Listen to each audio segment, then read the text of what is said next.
And just make it brief, like a couple minutes, you know, like I got it. I appreciate you, Donna.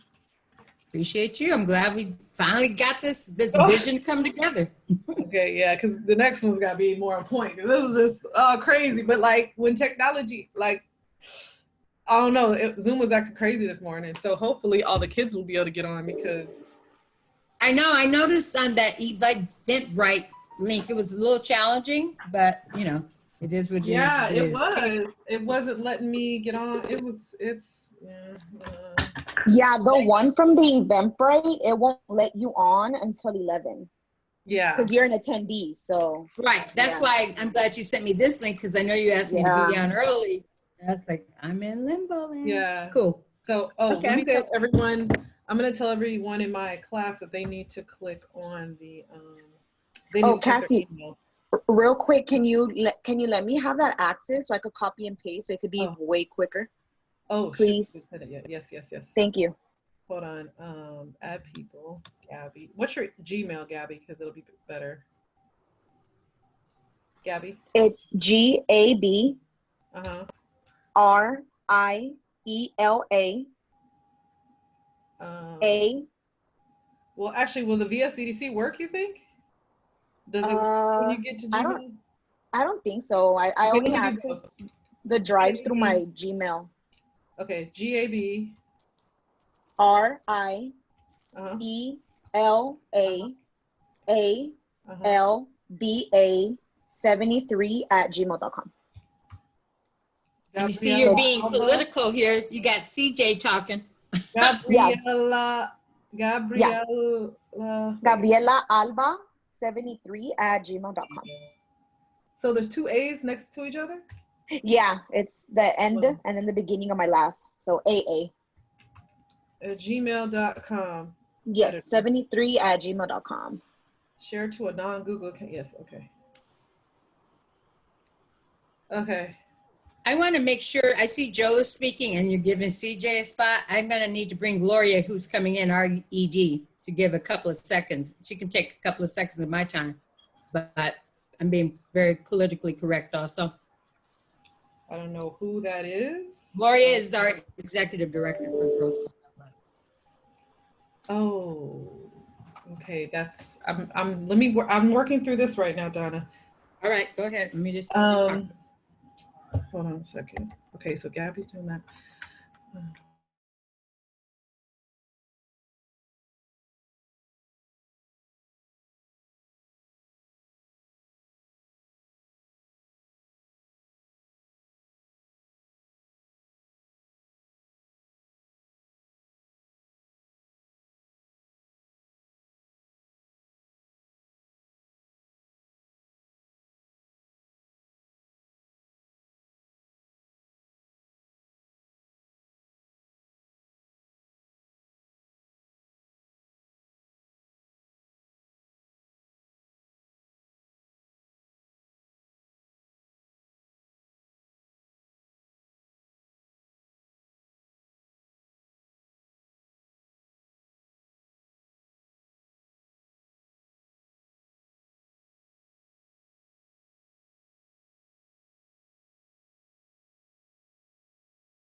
Hey, Cassie, one of the kids on this spreadsheet doesn't have an email. Is that okay?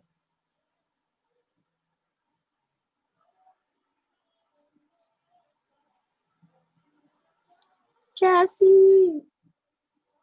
Cassie, can you hear me? Cassie.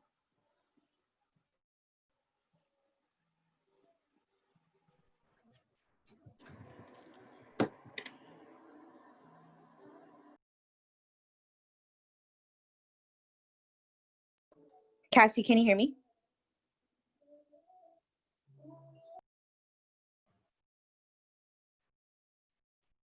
Good morning, everybody. Hi, Joe. Good morning. Hey, Gab, how you doing? I'm good. Just here trying to get everything together.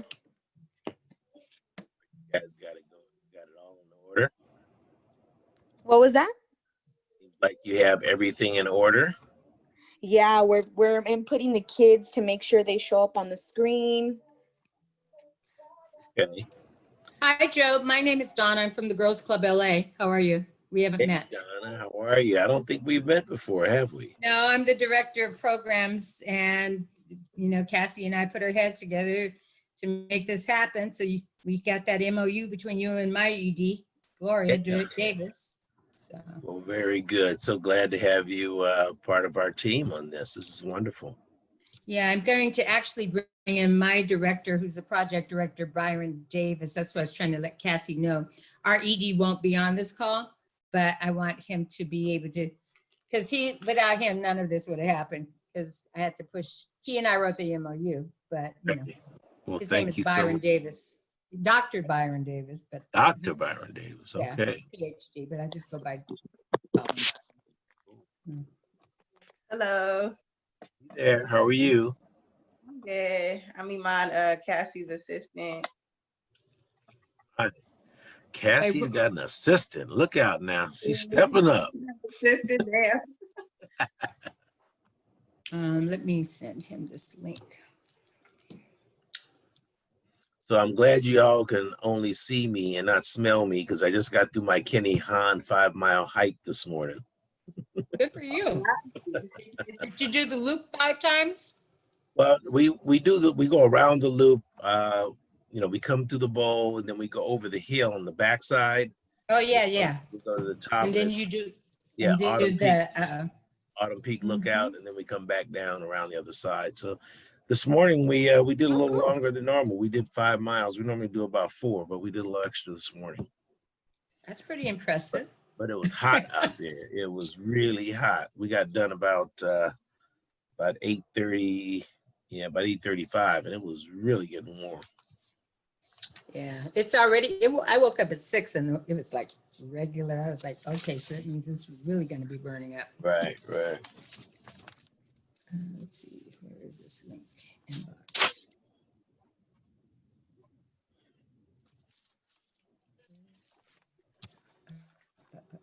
So you guys are doing big things over there, huh?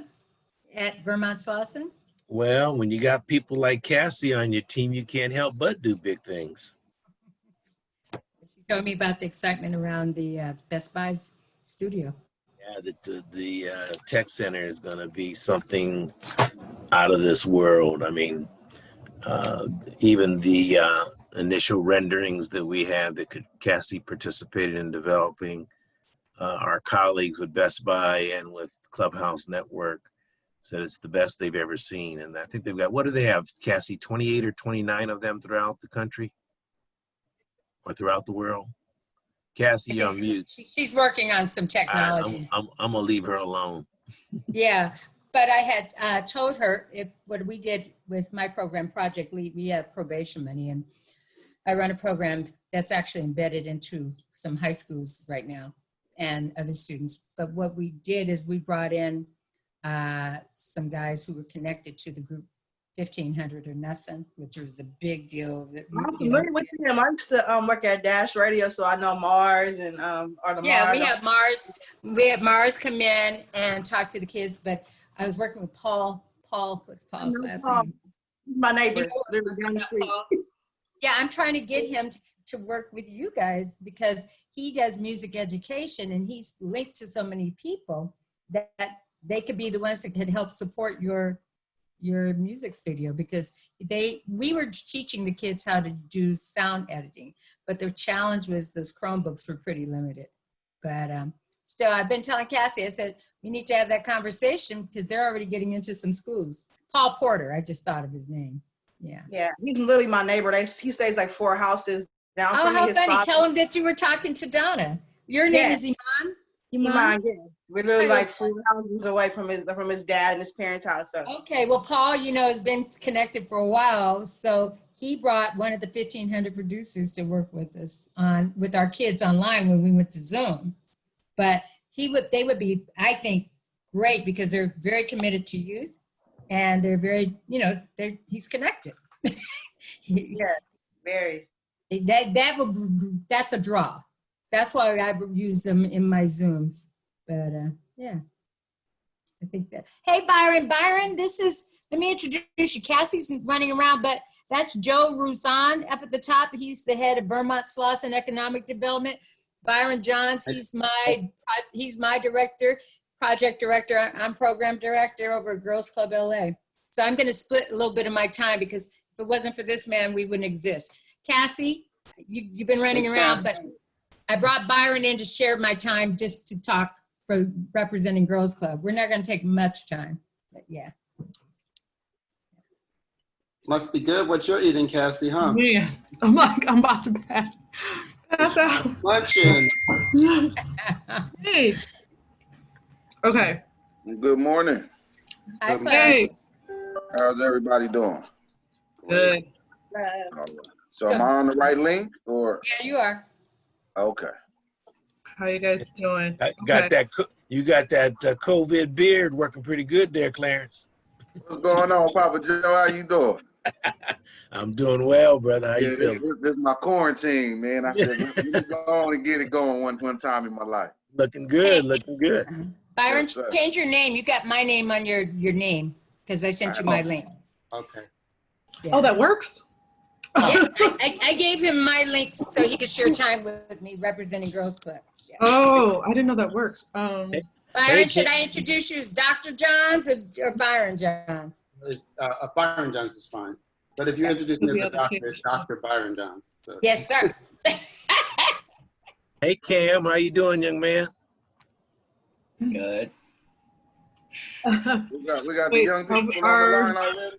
Where's the rest of our kids? Oh, okay, hold on. I'm going to start texting our kids just to make sure they remember Cassie, because you know how that works. We have direct experience with young people. Cassie, did you see Pam? Did you see Pam's chat? No. Yeah, Caleb, you are here. Hold on, I'm about to. Byron, go into the chat so you can see the agenda. Okay. Okay. Yeah, the agenda's in the chat, everybody. I'm about to log They can't on use now. video or audio. Okay. So I'm gonna introduce Joe first. Let's see. Let me add in I'm in the chat, but I don't see an agenda here. Byron. You don't see the link? There's a link at the very top. It's at the very top of the chat. Okay. Hi, Lisa. Okay, so I I'm don't gonna see go it. ahead and start the. Oh wait. You have Oh, the kids huh? Oh wait. I don't have broadcasting ability. For the Gabby, nomination. do I have event. co-host ability? Yeah, from the looks of it, we're already Every event, broadcasting. Who broadcasted? Okay. I was I was like, who? Who pressed broadcast? Okay. Hi, everybody. That was supposed to be all behind the scenes, but now you know. Okay, so my name is, were you saying something, Joe? I was gonna say we're gonna have some great outtakes. I'm like barely eating this apple, like, I'm starving. But okay, hi, my name is Cassie Betts. Thank you guys for coming to the closing ceremony for Cameron, don't eat on the camera, right? Yeah. Don't do like mama. Right, that's my move. That's my move. Not today, because this is being recorded. So thank you guys for coming to support our youth in this closing ceremony. Super excited to hear all about the youth. Super excited to hear from the sponsors and the community organizations. So I'm just gonna get right into it because I'd really rather hear from them. So first I want to introduce Joe Ruzan, who is the CEO of VSEDC. Good morning, everybody. So officially, hello and thank you for being here on behalf of Vermont's Lawson Economic Development Corporation.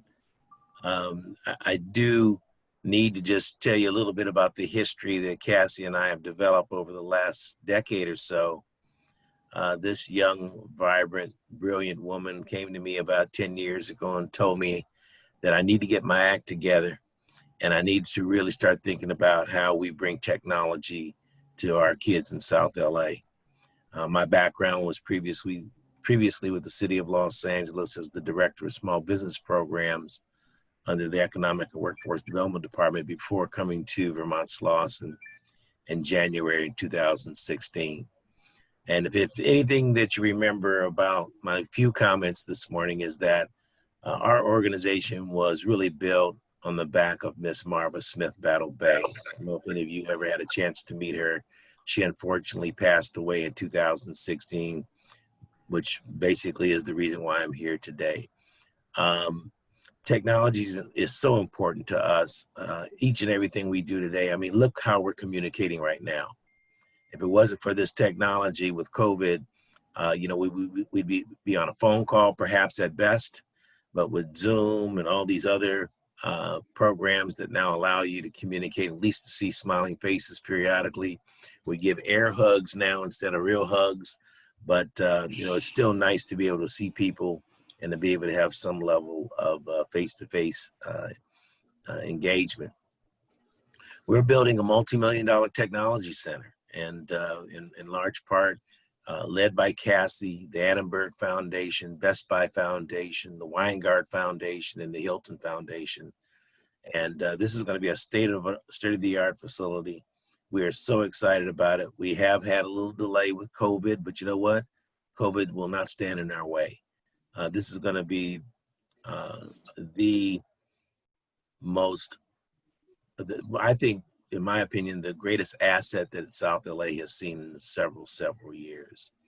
So I'm very excited to have you all on the panel this morning and the students. I hope you got everything you were expecting and more out of Cassie's led training.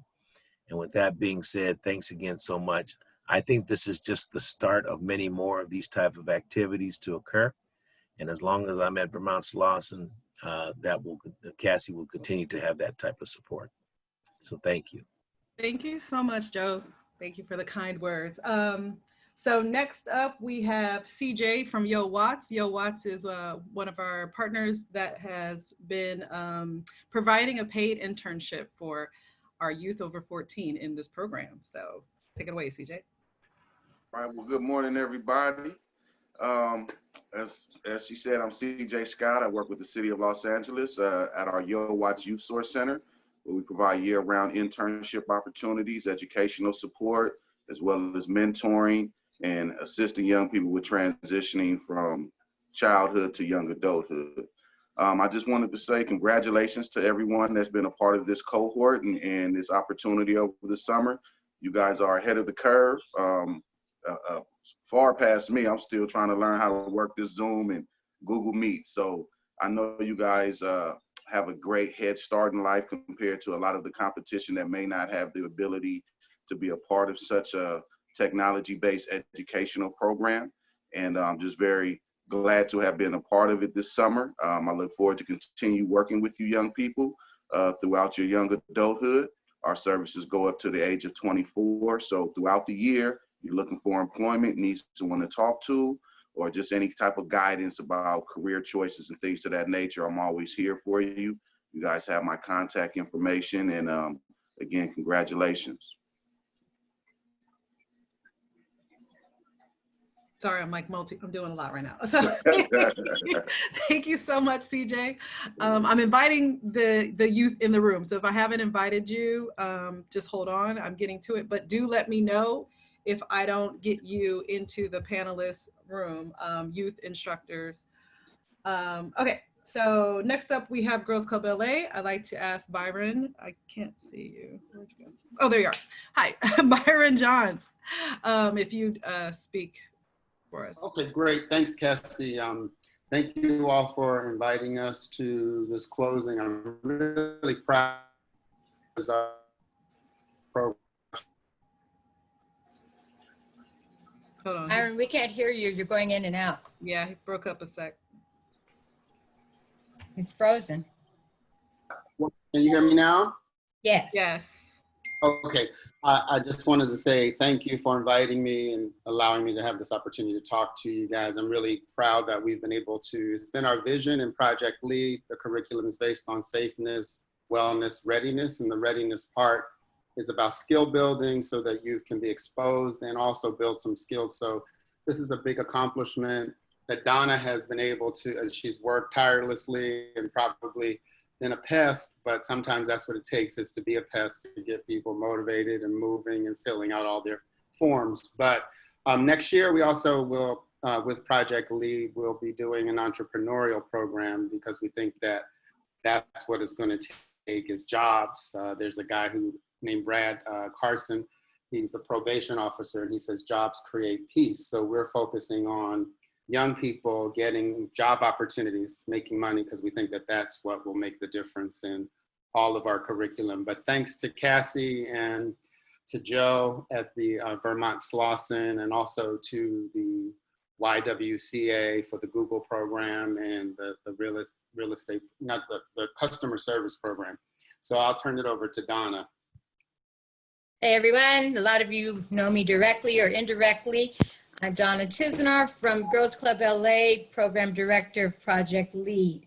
I want to say I'm so happy to see so many faces and that we're at the count of 53. Yay! Cassie and I worked through the midnight, all around the clock, but we made it happen and we did it for you because we want to make sure that you guys just don't have busy work. We wanted to give you concrete skills. So Cassie, I'm going to go ahead and share my screen real quick. One of the things that a lot of you were able to take part of, these are the certificates for the Google coding that you will be getting.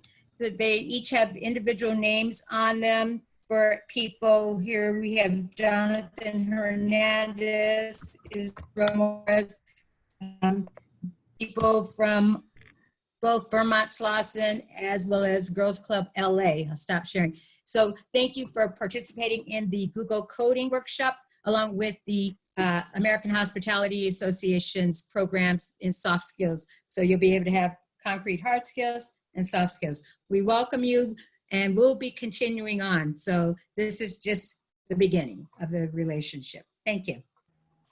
Thank you so much, Donna. Okay, so I really appreciate all the community partners coming to say a bit to our youth and to our attendees. I know some of you have to go. If you could say that would be great. Would love for you to continue to see what we have in store for you today. So today we have guest speaker Joy Ofodu. I hope I pronounced that right, Joy. Yeah, that's pretty good.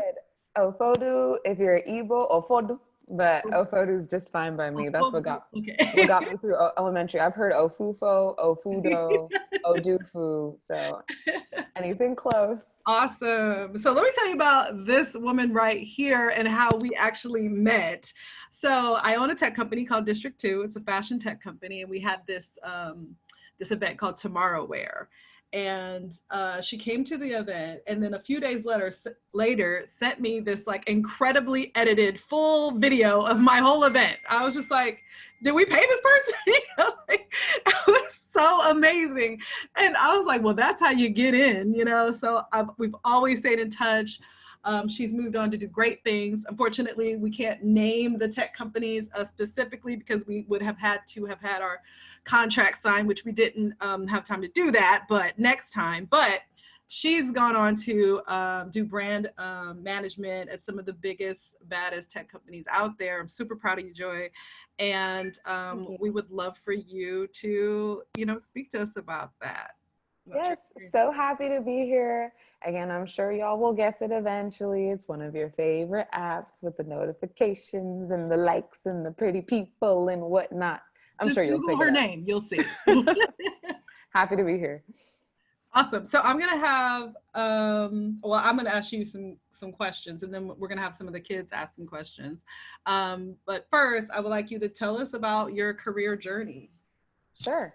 So as she mentioned, my name is Joy Ofodu. I was actually born and raised in the Bay Area of California, so in Fremont, and then grew up in the surrounding area. As a kid, I was really deeply interested in like communicating with people. I was that loud, extroverted presenter.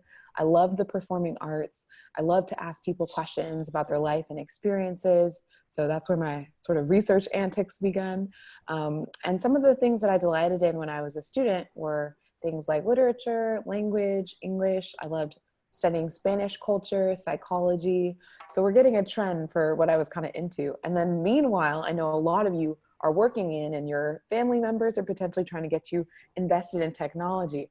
Like I was always on the internet. I loved video games. I loved MMORPGs. I loved message boards, but I never saw that as like a real job. I was like, that's like something my dad does. So I wasn't quite interested in tech or science or math. To my parents' disappointed. They wanted me to be a doctor, lawyer, engineer. However, I started studying, and from high school, I went on to USC. So actually in LA, and I lived there for 4 years. I majored in communication, and it's really the study of people, messages, digital, and how it influences us. I double minored actually in marketing at the Marshall School of Business and in Spanish, because I loved building campaigns and studying people, getting out in the community, and being fluent to me was really cool. So LA, Spanish, communication, marketing, running around like a chicken with my head cut off. I think to figure out what I actually wanted to do in the world, I knew that I loved helping people. I knew that I loved supporting my Black community. I love supporting girls, and I was trying to figure out how to turn that into a job. So after doing research at the Annenberg Inclusion Initiative, I realized I wanted to drive inclusion in my career. I wanted people to see themselves in the campaigns and the work and the commercials that I built so that they felt like they could do anything. And that's basically what my job became. I took on several internships at places like Lucasfilm. For those of you who don't know, Lucasfilm is a Star Wars sort of brand. So I was the first marketing intern at Lucasfilm actually, and got to craft out my own role there, supporting Force for Change. And then I interned at a variety of other tech companies, including ThreadUp. So this was about selling new and like new clothing. And I pitched a role to the CEO where I ended up working remotely for a year.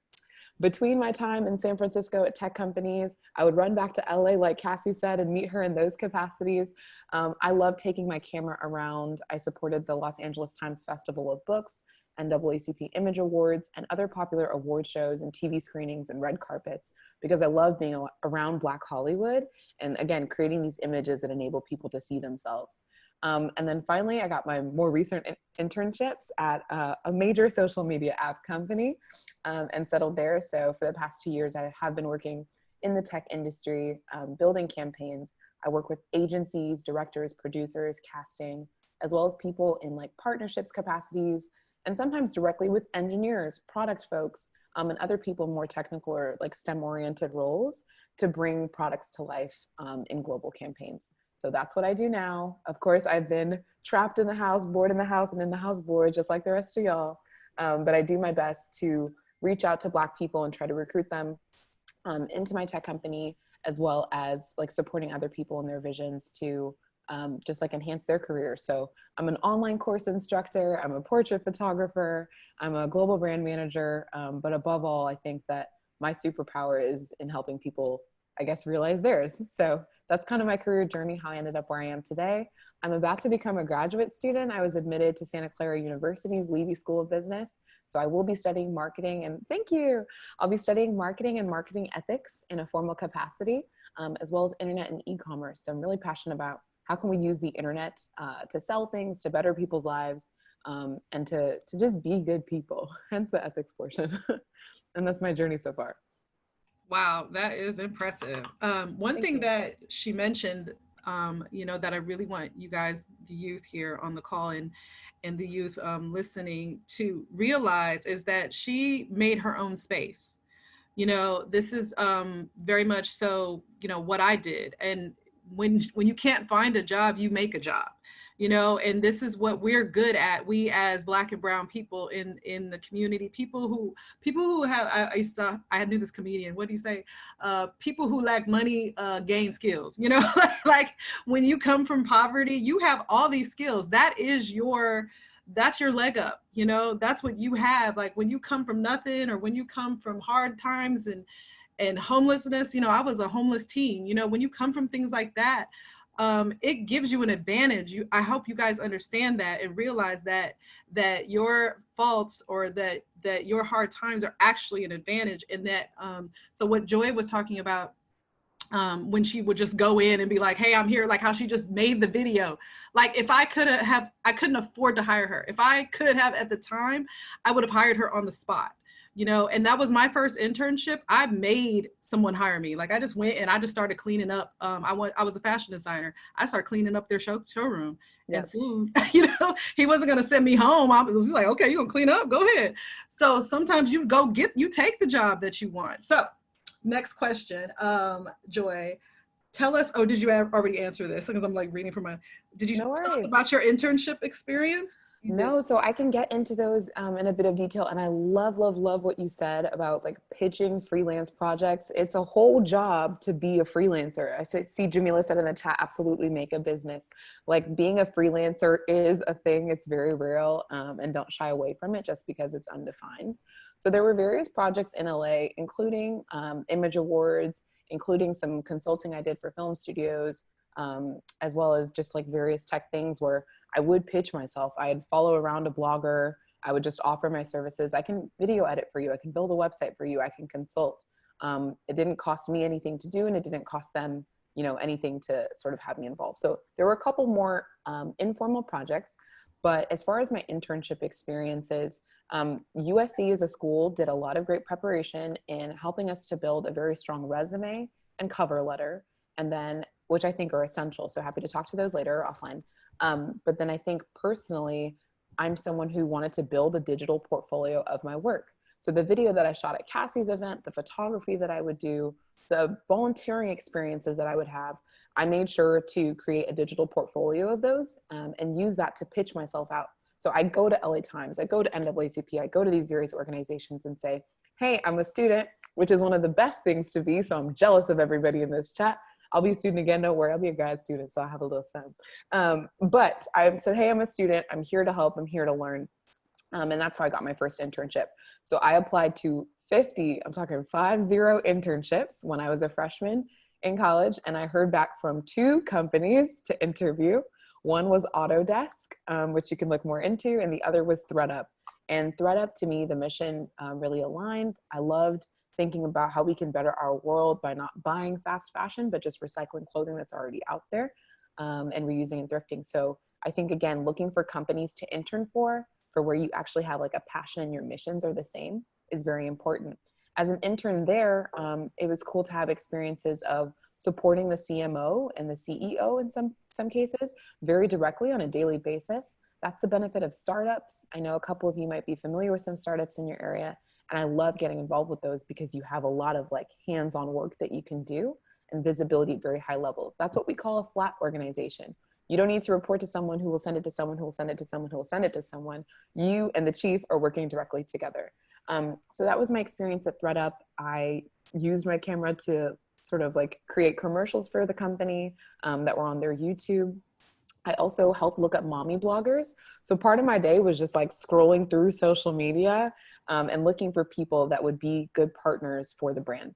So I think that things like that can be very valuable to companies. Conducting research can be very valuable. My next couple of internships were along like doing community engagement, a lot of writing. If you are like, okay, I really want to be in the tech industry, but like I'm not a scientist, I'm not the person with the test tubes or the wires, right? And I'm not a coder, there's still absolutely a space for you. And that's like what I would love to come impart. My entire time working in technology, I've never been in a tech role, right? I'm non-tech in tech.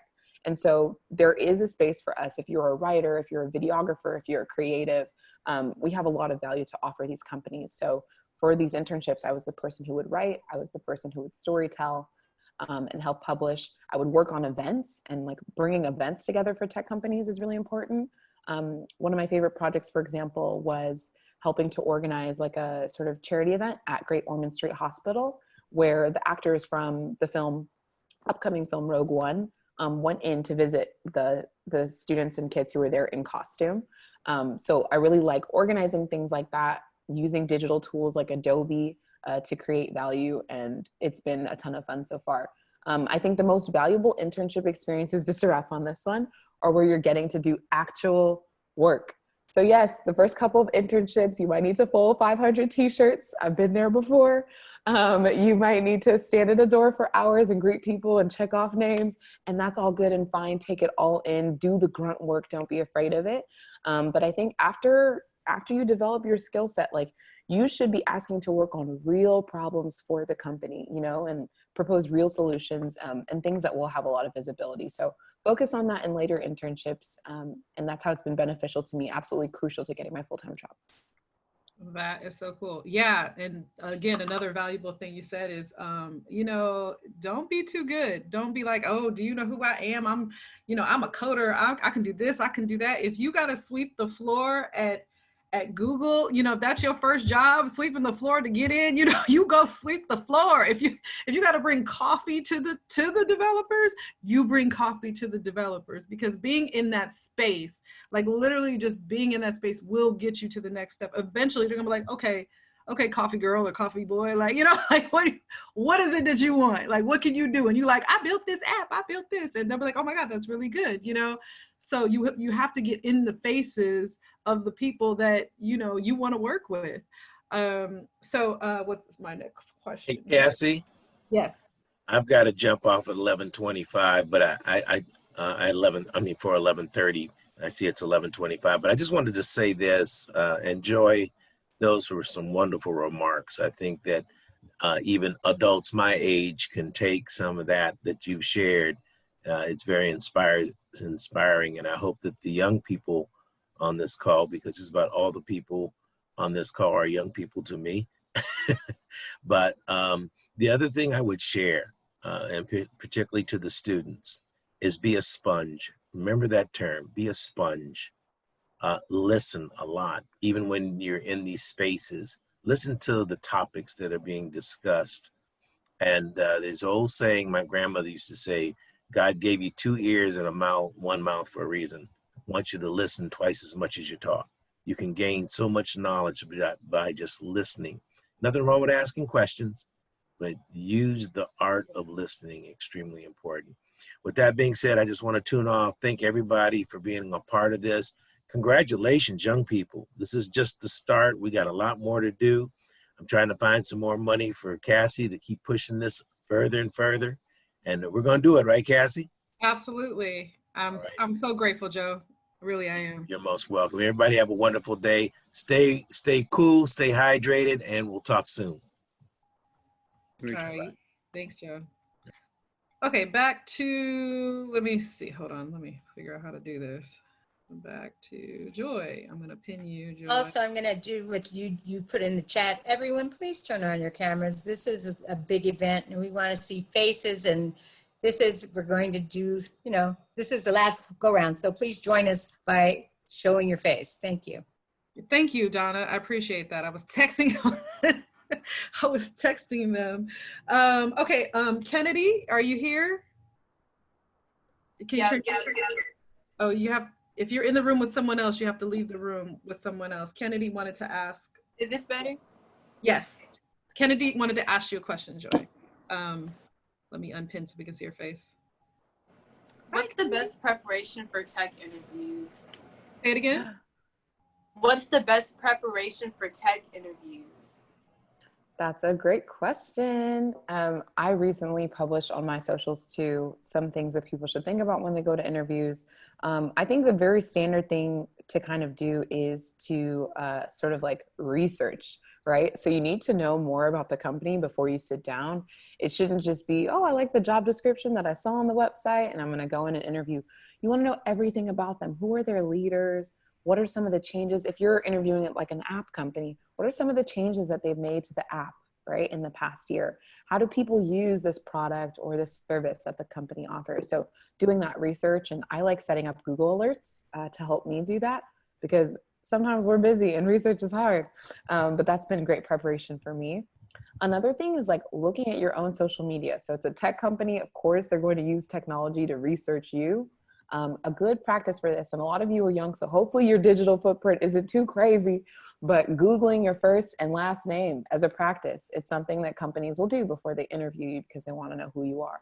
So if anything pops up in that search that you don't like, scrubbing that before you sit down with tech companies. The next thing is knowing who's going to interview you. So often at tech companies, you'll start with like a sort of recruiter, and you're going to do like a 15-minute phone screen. They just want to make sure you're a human being. But next you might interview with somebody who would be on your team, or people that you would work with. So asking your recruiter, whoever is like helping you through the interview process, hey, who am I sitting down with, and learning more about them. Next is aligning your values. So I mentioned this a little bit earlier, but you need to know what you want to do in the world, or at least have some strong idea of what you're interested in, and be able to connect that to what the company wants to do in the world and what they're interested in furthering. If you can do that verbally, you shine so much farther, like above and beyond people who are coming in saying, I just need a job, right? So even if it's true, you want to say, I really appreciate that you all are making efforts in this space, and this aligns with like my own mission. And then my final preparation is just like getting in front of the mirror, practicing your terms out loud. You know, so if you have a sort of Google search of the top 20 interview questions or top tech interview questions, knowing that like they're not out here to get you, they really just want to learn more about you. I'm going to look at those questions and practice them out loud in the mirror. That's been really helpful for me. Depending on the actual function that you're going into within tech, interviews can look very different.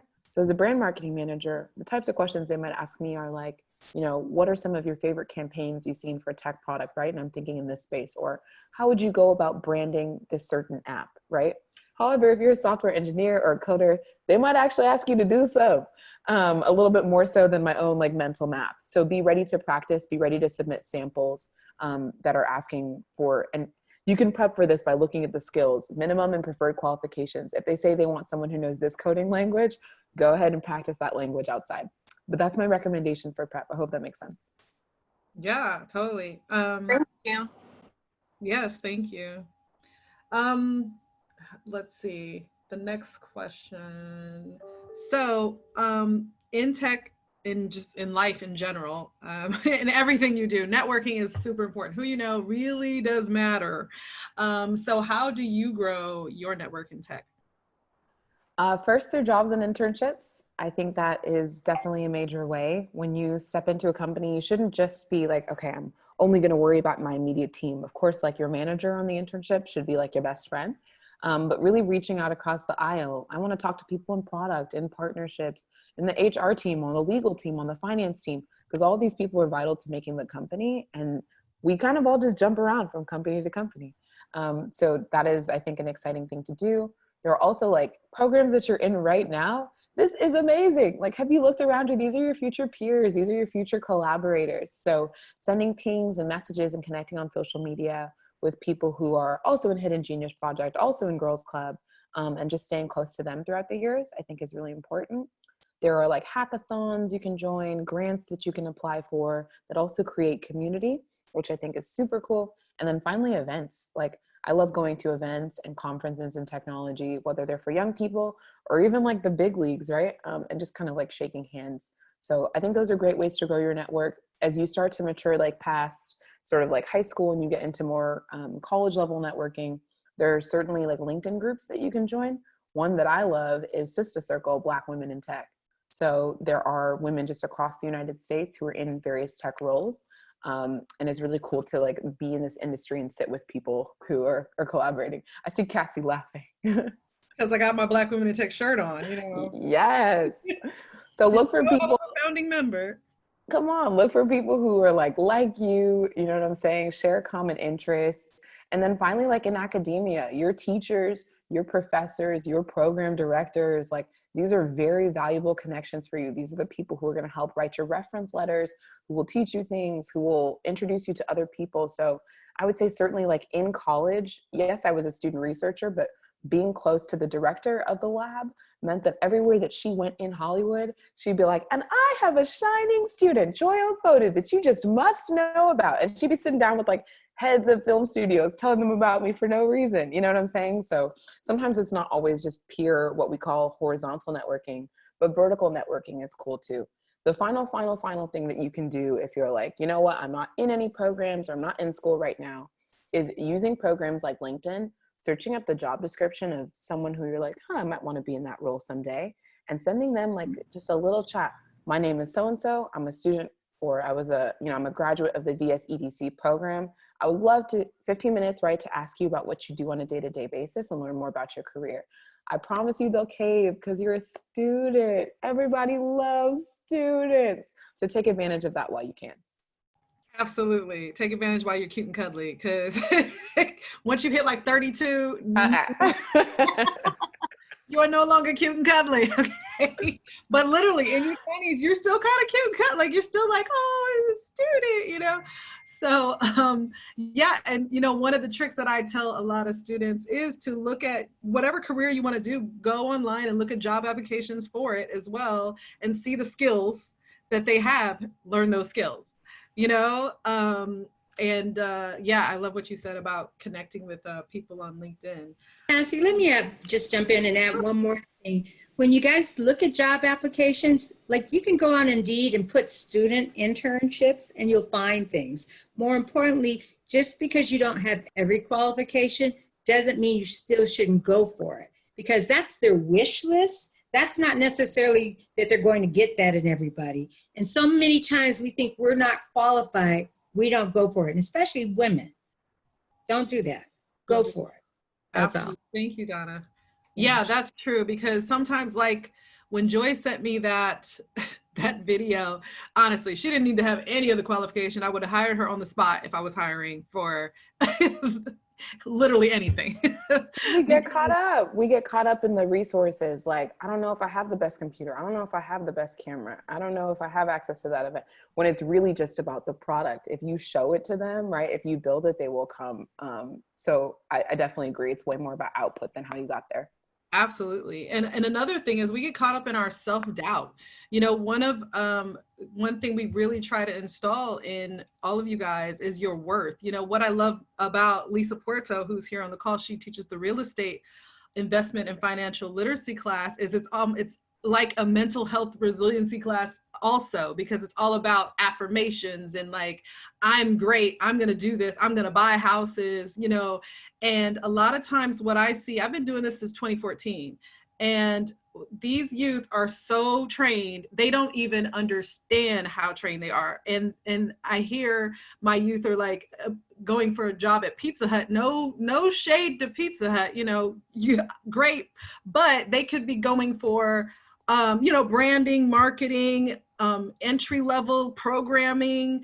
But I realized we need a whole class on just like self-worth and like, kind of peeling away at some of the trauma that we go through as Black and Brown youth in our communities. So yes, I love what you had to say about that. Did I get a youth to volunteer to ask one of the questions? Sure. Cameron. Hi, Cameron. What do you think, to your perspective, is unique about technology in a workspace culture? Yeah, I think that having worked primarily in entertainment industries and tech industries, that when you look at entertainment, it's very much, I want to say this in the nicest way possible, but it's very much about like outcomes, right? So if you're a marketer, it's like, how did the film do, right? If it did well, you're in, right? You're on the next project. If it didn't do well, you're out, goodbye. We're going to find someone who can sell this next film for us. You know what I mean? So that's kind of the culture of entertainment. It's very the who do you know, right? Who are you type thing. And you're tying it a lot to self. When it comes to tech, however, I felt like the industry at large is really trying to grow you as a person, as a student, as a professional. and failing is way more accepted. So that's what I love. Like, we're really here supporting each other. We all have resources. We aren't competing at like a one-to-one level. You know what I'm saying? Like within tech companies, but we're more just trying to get the job done and to do things for people. It's not about putting butts in seats. It's not about trying to sell tickets or have the most likes or the most followers and the most retweets. The whole idea is, can we solve problems for people, right? Can we actually approach the community with something that they need and better people's lives, giving people tools and access, much like the organizations that are here to, you know, sponsor this program. Like that's what tech is about. So I love that kind of like person-centric approach, and you feel it in our culture. We're very laid back. I wear my do-rag in legal meetings. I'm chilling with folks. We're very casual. We all follow each other on social media. And it's a very like loving environment. So you can't get that kind of like laid backness, I feel like sometimes, in that humanity when you're at stuffier companies. If you're working in like a CPG industry or somewhere you got to wear a suit every day, I just can't relate. You know what I'm saying? I'm flying across the world in my jeans and my sneakers and my turtleneck. Oh man. Yeah, so that's what I love about the culture for sure. Oh, very cool. Thank you so much. Thank you, Cameron, for asking that question. We have Ashton. Ashton is Alien, who wants to ask you. Hello, Ashton. I come in peace. An off topic. I mean, an off what am I trying to say? A question not on the list. Okay. Oh, I'm ready. He's about to ask you a question not on the list. Okay. Let's go. Go, Ashton.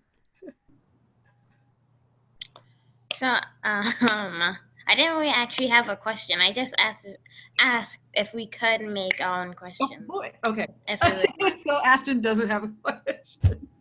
Sure. Well, when you think about it, go ahead and ask it. If any, well, let's finish the questions that we have here. And if any of the youth want to ask a question, please let me know. We also Cassie, I have a question. Okay. Roberta has one. Miss Joy, like when you had like, or were going through tough times, whether it was with family or something at the work, or, you know, just something at home, how did you get through that and motivate yourself to keep going even when those times you wanted to quit? That is an excellent question.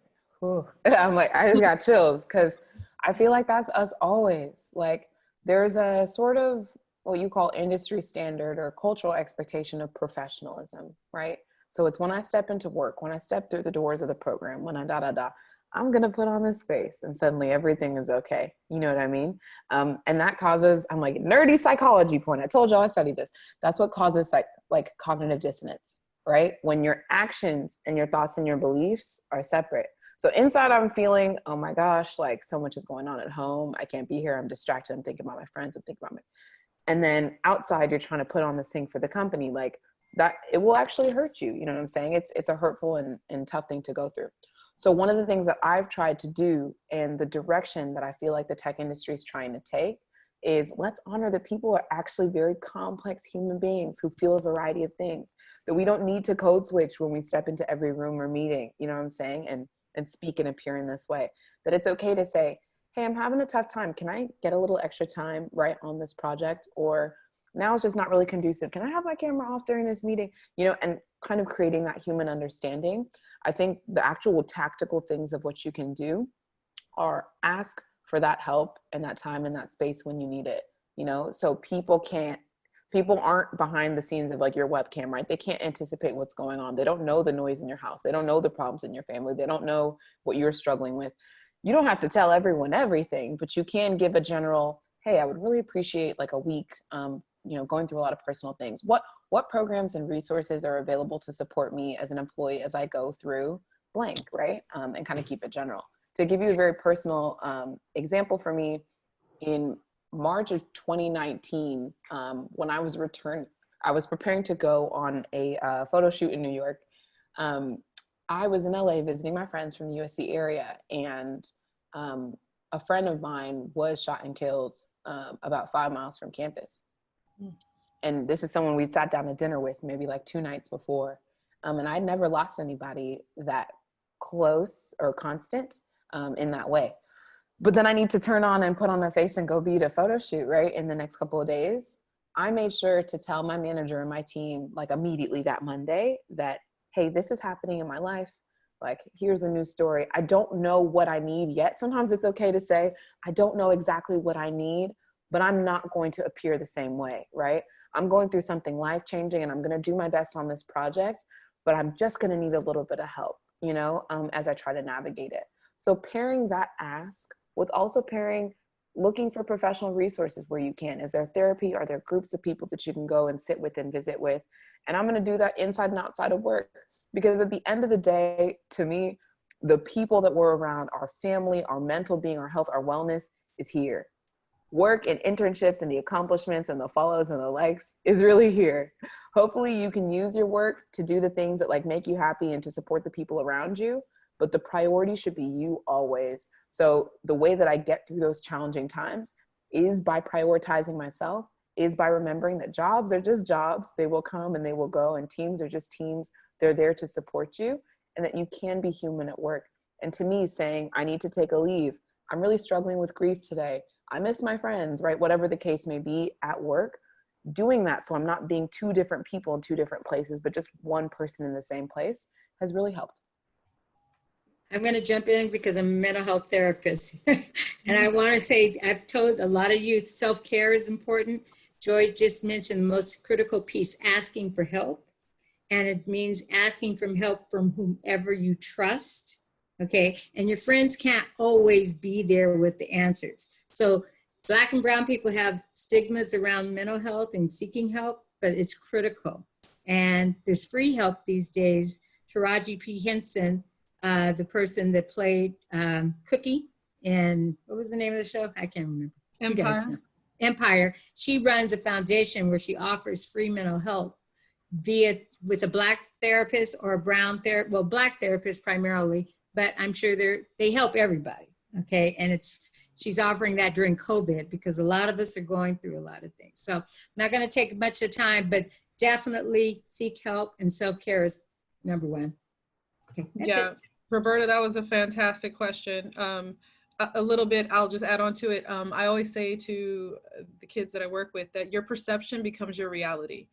And, you know, I didn't understand that when I was, you know, homeless, laying there on a cardboard box, you know, when I was, 17, you know, like, how did I get here kind of thing.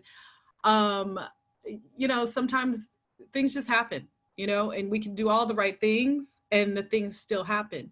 And you have to focus on your perception of like who you are. Just because you're there, that's not who you are. That's your current circumstance, you know.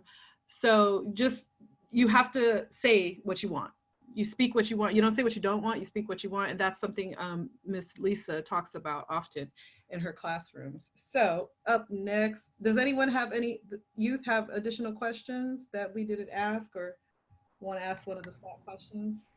Also, let me just say real quick, Q&A for the guests. There's a Q&A box. You can type in your questions or comments.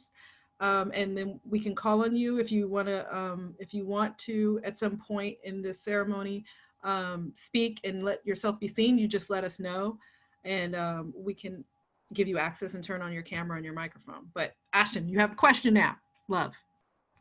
Okay, unmute yourself. So my question is on coding. What is the most useful type of coding that you should learn in your life? It could be like CSS or HTML, or it could be JavaScript. I'm not sure if that's Joy's face, but maybe you can try, girl. No, it's not quite my wheelhouse. I have heard that for people who are non-coders, that SQL is like pretty easy to learn and widely applicable. So the closest thing to my non-tech role would be SQL to give you all the transitional. Right. But otherwise, I think that everything has value, right? We need someone to do every type of thing. Does anyone else want to speak to that from an industry perspective? Maybe one of our coder crew. We have Hidden Genius on the line. Who HGP, where you at? Hidden Genius Project, where y'all at? One of you, wake up. If not, I'll answer. No, my SQL is great. You know, for data specifically, and yeah, it's great for branding. I would say just all in all, kind of full stack development, you know, like learn a little bit of all the parts and see what flows with you best. Learn front end, learn back end. You know, I mean, that's personally what I did, because I didn't really know where I wanted to be. I just knew I wanted to teach and help the community to learn. And I didn't even know what was the best thing to learn, you know. So now I'm hearing React is like the hot new framework or library to learn, and that's what we'll be doing in our next boot camp, because the React developers that I know all make about $200,000 a year, you know. So we're gonna teach our kids some React. Money.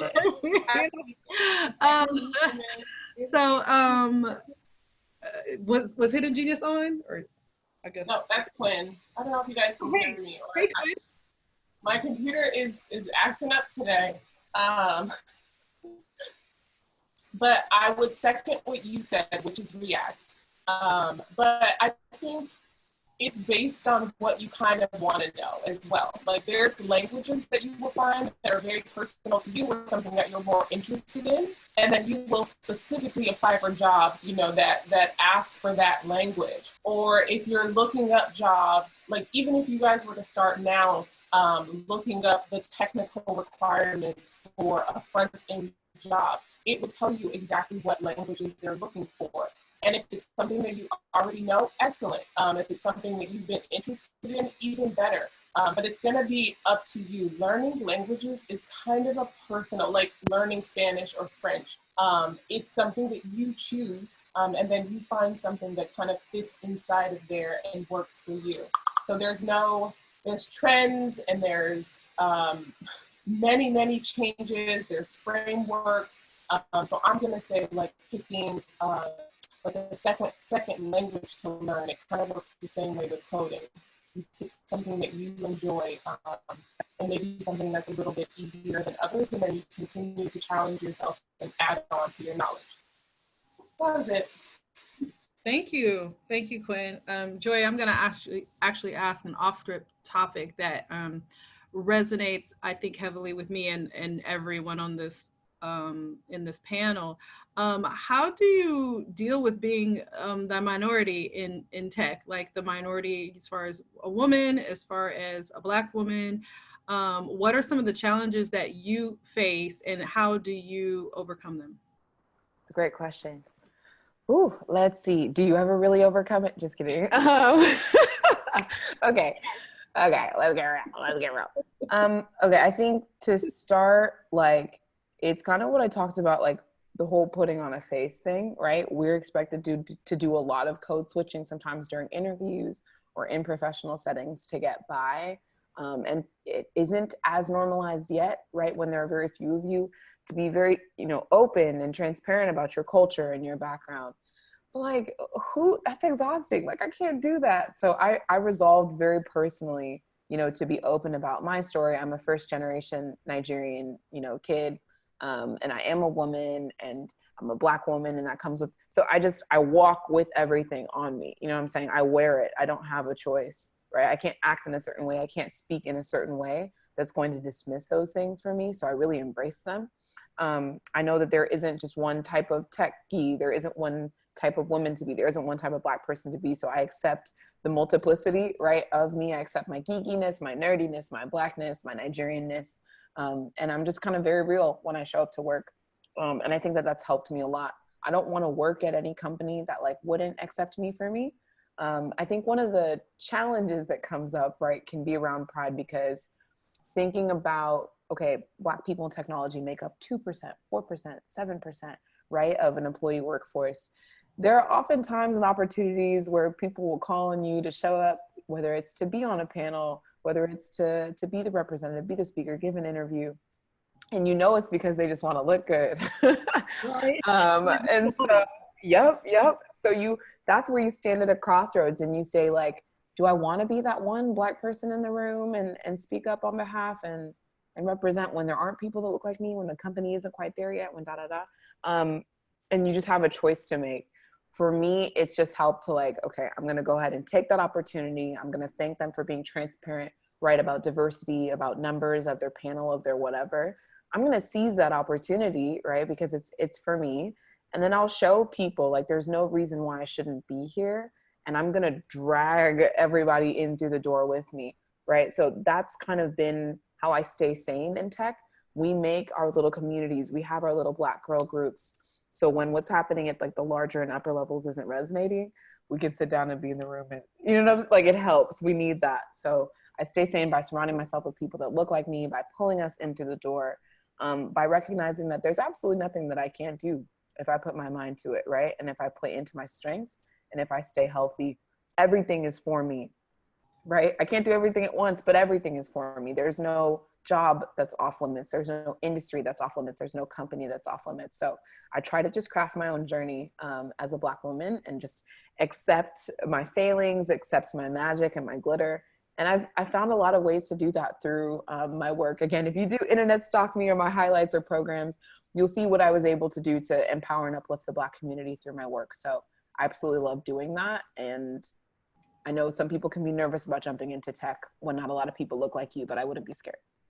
Yeah, I think one of the scariest things is when you're fresh and you're new and you don't know nothing, and you walk into a room of like white boys, literally all white men, and what they're thinking and they're right. And that sucks because you don't know nothing, So I've definitely been that person, but on the other hand, you do know what you know. So what you better know well, and then they'll start, you start to engage and talk, and they're like, wait a minute, oh, you did this, you built that, like, on that note, so sorry to interrupt. No. So, like someone said, like, be so good at your job that you're undeniable, right? And it's that sort of aspect for those of us who are Latinx, for those of us who are African-American or African, you need to work twice as hard, right? To get half, sometimes 3 times as hard to get half. So just be so undeniably good, build that portfolio, have those examples and results, and then, be undeniable in that way. Yeah. And again, I don't even have a chip on my shoulder about that fact. My father used to always say that to me, you have to be 3 times as good, and every mentor I've ever had. And now where I am, I think I'm okay with that, because once you do get in the door, you're going to slay it, and so, and I feel like people know that. So I see there's some questions. If you guys want to turn on your camera, just send a message either to me privately. Otherwise, I'll just ask your question without your camera being turned on. But if you want to ask a question to Joy attendees, please let me know. Now, as far as youth on the line, you guys take advantage of this moment. We're opening this up for Q&A. So let's ask Joy some other questions. And even the sponsors, if you guys have questions, you can just unmute your mic or just text, whatever works. Whatever works. I'll give it a couple of minutes because I'm still trying to figure out this. I wanted to also ask of the other instructors if they could show their hands and say hi, and ask the youth if they could also ask questions of them, because they've got to know those instructors, like in real estate. Well, we're not there yet. Well, you're going to have that on the agenda, so my bad. Sorry. Yeah, no problem. Hey, Joy, what do you think of Python? Is that obsolete as a language for youth to begin with? A mí no me importa porque I don't code. It's totally out my wheelhouse, and I love it. I guess that's a Cassie question. Yes, I love being blissfully unaware of languages. Joy is all about branding and marketing. So what you guys are learning in job class, branding, all the little assets that you build, what you're learning in Armanti's class with the videos, go to Joy's social media and look at what she's posting. She is implementing some of the things that you guys are learning. She's getting paid big bucks, to implement the things that you're learning in these classes. So definitely check out her handle's right there at Joy Ofodu. Hey. I'm trying, girl. I'm trying. I love it. So check out her handle. People make big bucks. Marketing, this is where it's at right now. This is everyone in the world has to be online, like more so than ever. So everyone in the world, every business in the world needs your services. Yep. Know that. They can't even find you enough. Know that right now you could get paid literally right now today. If you walk down the street to your local bakery and say, hey, I'm going to do your social media, I want, you know, $15 an hour, you know, I'm going to work 10 hours a week. They'd be like, okay, I'm serious, you know? So I'm going to ask one of these questions because I don't see any, attendees. Okay, hold on. Iman, if you're on the line, if you see anybody that has a particular question, let me know. But there was one earlier. I think this came to me privately. Okay. I seen one. It says, how do you handle microaggressions in the workplace? Yeah, that's from Astrid. Thank you, Astrid. Oh, great question. So are you all familiar with what microaggressions are? Let's explain. Okay. Yeah. So there is what we call like overt racism, right? And like very clear, or overt sexism or anything, very clear acts of like, I don't like you based on this thing about you, and I'm either going to tell you or I'll do something to you or da-da-da. So I think we're pretty familiar with what that looks like. Then there's what's called microaggressions. And those are a little tougher, but I'm sure even as students you've experienced them. It's where somebody makes just a little comment, or they do a little action, or they look at you in a certain way, or they ask, can I touch your hair? Do you even wash it? It's the tiny, tiny little things that I'm sure we've all heard. And so those are microaggressions. They do come in the workplace. They will come personally. Sometimes, I would say very often, they come as questions or reactions. So it's when I tell people what I do, what I oversee, the company I work at, whatever, and their reaction is, oh, you know what I'm saying? It's, you go to USC? That's a microaggression. Why are you so surprised, right? The way that I deal with it is, because I know I can be a very knee-jerk reaction type of person when I feel insulted. Self-awareness is important. The way that I deal with it is I don't give them the satisfaction of reacting live. And I also try to hold grace and space when I can. So what this means is when someone's delivering a microaggression, it's often like unintentional, you know, it's because of the beliefs that they hold subconsciously that they're communicating to you in that way. They didn't really mean harm. They were just curious, but it came off offensive. So I try to hold grace and space and take a pause, but I address them like pretty quickly. So for example, if we're like in a meeting and someone's like, well, I don't want to be such a slave driver about it, but we really need to get on. I'm like, oh, you know, so I have the immediate reaction. I hold my grace and space. And then I love to speak with people one-on-one and say, hey, earlier you made a comment using this type of terminology, this language. Hey, I noticed you open all your meetings with, hey guys, but we're not all guys in the room, right? And so I call them out, and you just get very specific on it and say, I would love to help you understand, or just want you to know it makes people feel this way, something you may not have considered. And that's where you come into sort of like a better space and have more personal relationships. So again, I think where you can, though it shouldn't be our job, right, to what we say, like educate our oppressors, though it shouldn't be our responsibility, I try to hold grace and space for my friends, family, and close coworkers, and educate them where I can. That is an amazing answer. I just want to point out that we have 63 participants on this in this webinar, which since COVID's hit, this is the biggest webinar that I've actually been on. Like literally, I've been on a lot, but this would make this the largest one. So congrats to everyone here. Let's see, I think we had some more. Do we have more questions? Yeah, we have one from Don. Let me go to the chat. He put it in the chat. Does college education help, hurt, or hinder young Black folks seeking work in tech? I can speak to my own personal experience only, and that my college education absolutely did. I think it goes beyond the classroom sometimes. When we think about schools, they are institutions, right? So it's beyond just the lessons I'm getting, it's beyond the textbooks. We're talking about people, we're talking about deep relationships, we're talking about trips that the school can organize, et cetera. I had a full tuition merit scholarship to go to USC, which is the only way that I was able to attend USC, right? Off of my own merit, the school said, come on in. That for me was a blessing. If I had tried to break into tech my own way, I may have gotten there, but much slower. The school, right, was able to offer, hey, we're going to take you on trips to these tech companies. We know people who work here that you can sit down and learn from. So often just by being, you know, in certain programs, you're exposing yourself that way through things that are happening outside of the classroom, and that's very important, but also inside. So when I started on my internships, it was the things that my professors taught me that I was able to take as like actual case studies, you know what I'm saying, to go into work with. So me personally, it has helped. I can't say that you must go to college to be in technology, but I can speak to my own. Yeah, for myself as well, you know, I went to FITM, Fashion Institute of Design and Merchandising, and I remember thinking like, do I really need this? Because I've been an entrepreneur since I was a kid, like literally like 11, you know, and I'm so glad I went because what they pack in such a small amount of time would have taken me so much longer to learn outside of college, you know. I mean, I'm all about like, is college really, especially with what we're doing with tech? I know kids graduating high school making 114K straight out of high school in tech, you know, so it's doable. But you know, definitely what Joyce said, sometimes you just need those life experiences, you know, before you get into the real world. And to know, do you really want to do that? College is a little bit of everything, you know, it has this whole like conglomerate of classes. So I think it's great. What I don't like is the cost.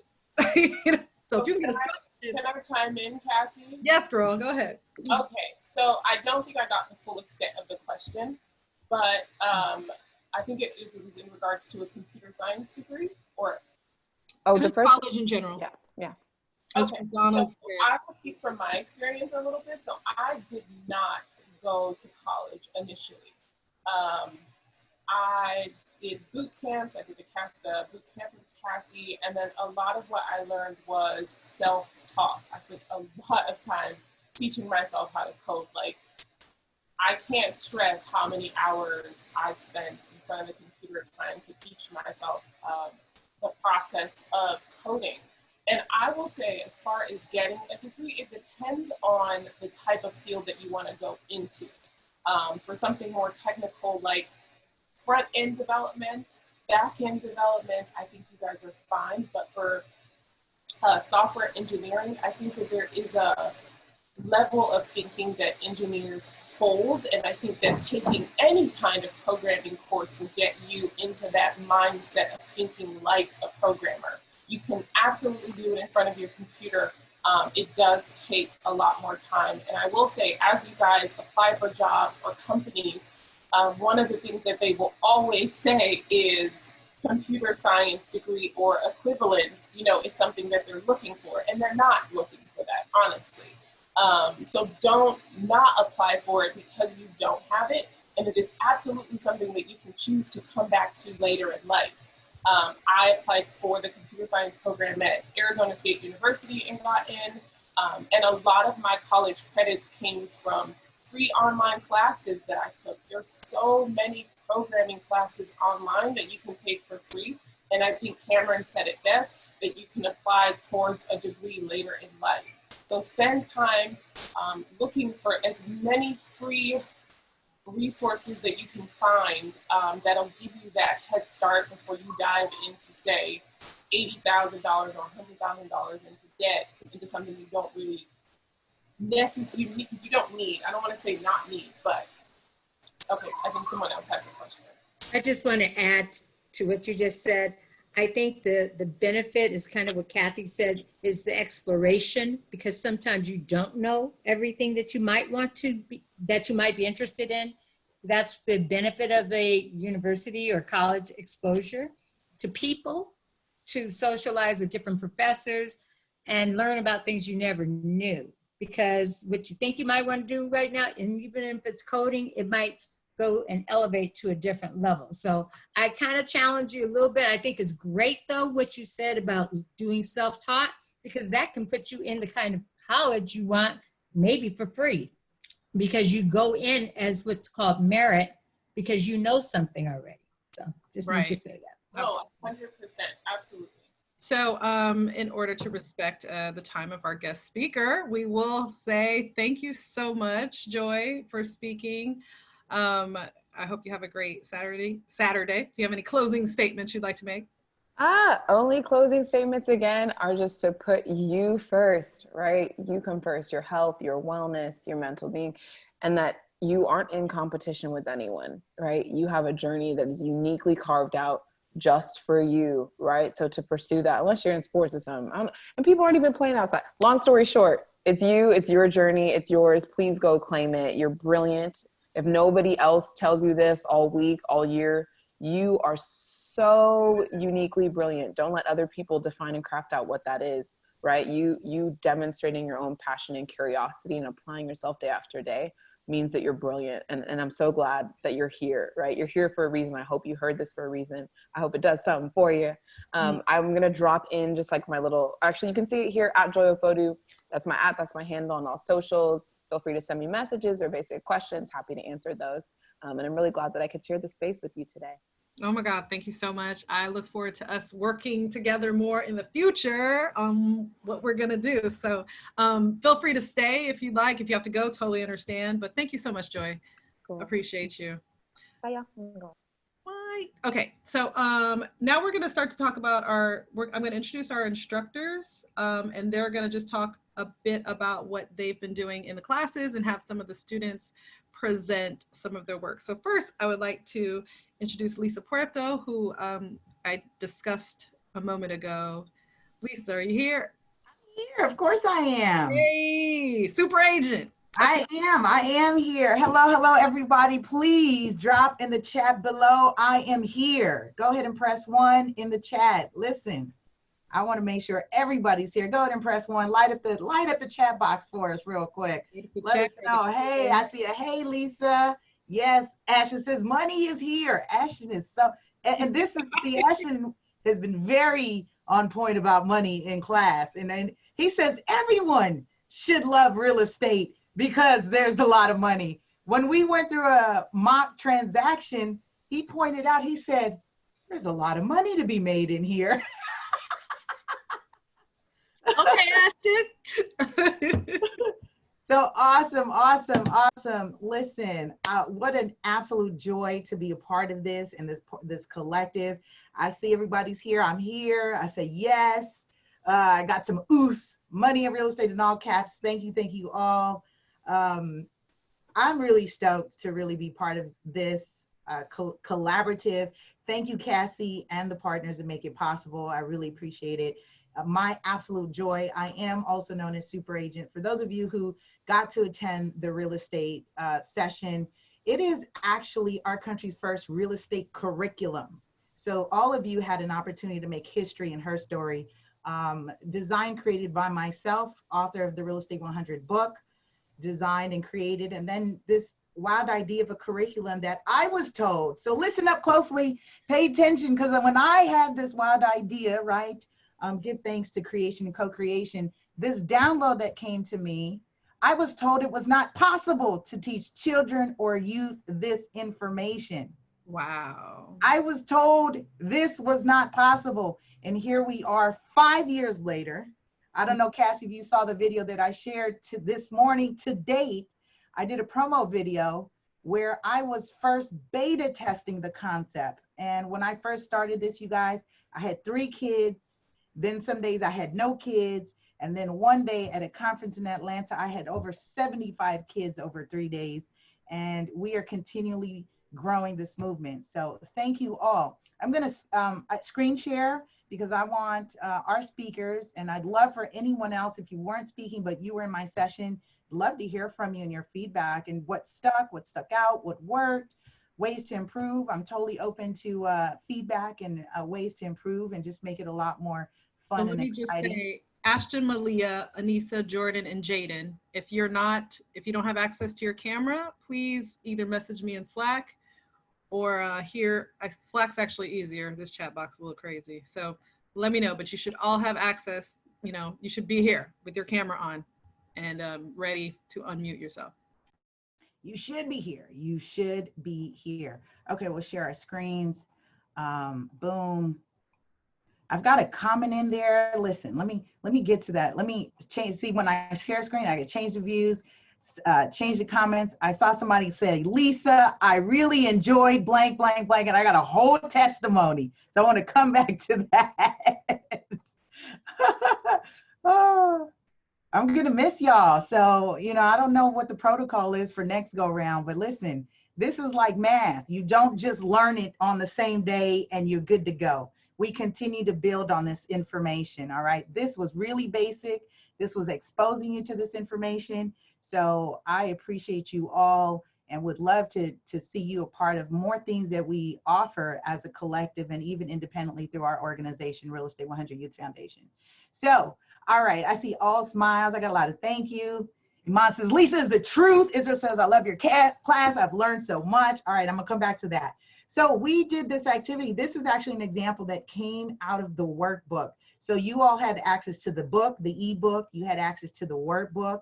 And because Joy was on and she was talking about, I love culture, and Cassie mentioned about, we were talking about self-development, improvement, empowerment, and all those things. I mean, what I heard today was a lot of what we touched on, right? When I come into class, what did I ask you? I checked in on your mood, right? On a scale from 1 to 5, where were you? How do you feel? Are you sluggish? Are you ready, willing, and able? The reason being is so that I knew how to engage you, or maybe you may not be feeling fully present, right? And not to force you to be somewhere where you're like, hey, I showed up. And I know we've all had that. And so I was totally about encouraging you to creating that space and that self-awareness. We talked about basic needs, right? Basic needs, making sure, hey, do I have water? Did I drink water today, right? My brain needs oxygen. And we touched on a lot of that stuff, right? And so many things. And the reason being is because real estate, if someone would, can someone recall this and tell me what is the most infinite real estate in existence? The most infinite real estate in existence is knowledge. Knowledge, the mind, absolutely. Hey, Roberta, good job. Good job, good job. The mind. Why? Because then we did the dream building activity, and Jaden will come on at the end, and he talked about that. It was essentially techniques of taking it out of the mind and bringing it out into fruition. All those ideas, right? There's a reason why we say write things down and we goal set. And this visualization here, give me a thumbs up if you can see my screen. Just want to make sure you guys can see that. Just give me a thumbs up. Perfect. So here's the roadmap. I call this the river of escrow, where we started off and we discussed about, I use emojis and pictures. And it's so funny. Real Estate 100 was published in 2015. If I'm not mistaken, it's actually the first book that used text message illustrations. We use text message illustrations to talk about misconceptions. Very short, easy read. Was it a short, easy read? Did I make it easy? Can I get a thumbs up? Was it easy? All right, good. Okay. Perfect. Short, easy read, keeping it simple, keeping it basic. And so we went through the river. We did a mock transaction. We learned terms and concepts. We learned who else was in real estate. Pretty much everybody, right? Everybody has an avenue and plays a role in this $1.3 trillion industry. With that being said, let's jump into it. All right, so speaker today is Ashton, who's going to share a little bit about what purchasing power. Now, we covered 4 core concepts. There was so much we touched on, but we really want to share with our listening and viewing audience really what we were exposed to. And when we discuss real estate literacy, it's more of an advocacy and a literacy that we are wanting to encourage. Learning the language and the terms. When you know this stuff, you're more empowered and you're able to make informed and intelligent decisions, correct?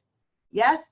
Okay, Ashton, where are you? You ready? Turn your mic on, camera. Remember I said smiling faces. I mean, I was gonna have it on, but like, I'm pretty sure that my computer lags whenever I have it on, but. Uh-oh, got a little hiccup. So, now about this.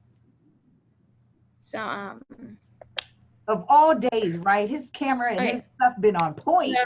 Right? In this very moment, when he didn't have a question, it was clear and working, wasn't it?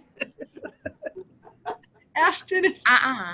Is it work? Oh, there you go. Okay, we good. Ashton's back.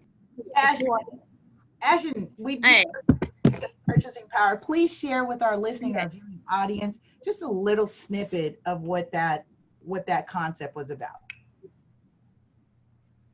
Okay, so I'm going to talk about purchasing power and what you need versus what you don't need. And so basically, purchasing power is how much income you have. So, okay, so purchasing power is how much income you have. And how much income you have so that you can buy something or buy like a house. So here would be an example because I'm having a trouble explaining it. So example would be, say you wanted to have a house for around, so you had $500,000, right? And you wanted to buy this like super good house, but it was $700,000. You could not buy that because you would not have enough purchasing power, which is you only have 500,000 income, while the house costs 700,000 income. And so that also can be related to my next subject, which would be need versus want. And so, say you really want to buy that $700 house, right? And you need a way to make the price go down. Let's say that has 5 bedrooms and you have 2 kids and do you need the 5 bedrooms? No. You would not need the 5 bedrooms because you would have 1 extra bedroom. And so, okay, and so you could take away 1 bedroom and you'd save $50,000. And now the house is $650,000. Hold on 1 second. And so if you want to make it keep going down. 1 second, Ashton, you're breaking up. Oh yeah. Okay. I'm lagging. Go ahead. He's lagging, but you know what? I heard it. He said if you have 5 kids, so you're 2 kids and you're trying to get a 5-bedroom, you don't need all that extra bedroom. This was about needs versus wants. In the dream building activity, we all did these extravagant, and we talked about it, and then we took that into our budget and purchasing power, and then we had to address being practical. Yes. Practical, people. Practical. Thank you so much, Ashton. Thank you, Ashton, for that. Awesome. Can I get hand waves for Ashton, everybody, please? Let's go ahead. Awesome. Good job. All right. Okay, up next, Malia. Where are you, sunshine? There you are, smiling faces. Down payment and closing costs is what we discussed. As Ashton discussed purchasing power, we introduced this concept of deposits and down payments. Now, we gave an example in the book. We talked about maybe sometimes we put things on layaway. I mean, we all heard that, right? You put a deposit or something down on your phone, on your car. Same concept with property and real estate. And then we specifically talked about the types of financing. Types of financing. Malia, take it away. Okay, so today we'll be talking about down payment and closing costs. And down payment is maybe financial arrangement. And closing costs would be an example for taxes or insurance and fees like for housing. And I'll be starting off with FHA loans, which stands for Federal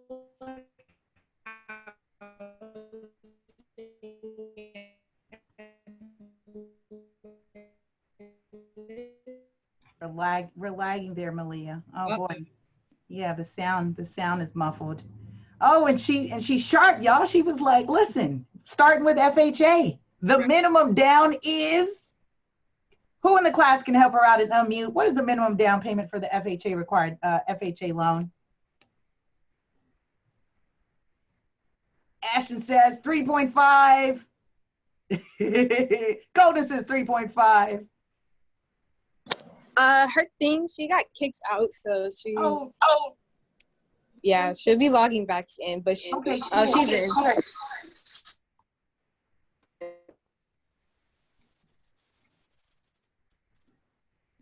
Looks like she's coming back on. Let's give her a chance. 3.5, Jordan, Roberta, Joseph, Cameron, 3.5. Listen, yes, 3.5% down on FHA loan. That's the Federal Housing Administration, also known as the first-time home buyer loan. Israel, thank you very much. I know Ashton says we're all having lag issues on the day. Can you believe this? On the day. Of course. All the technology in the world. We had 4 weeks. Maybe there's too many people. And then on the day. All right, Malia, go for it.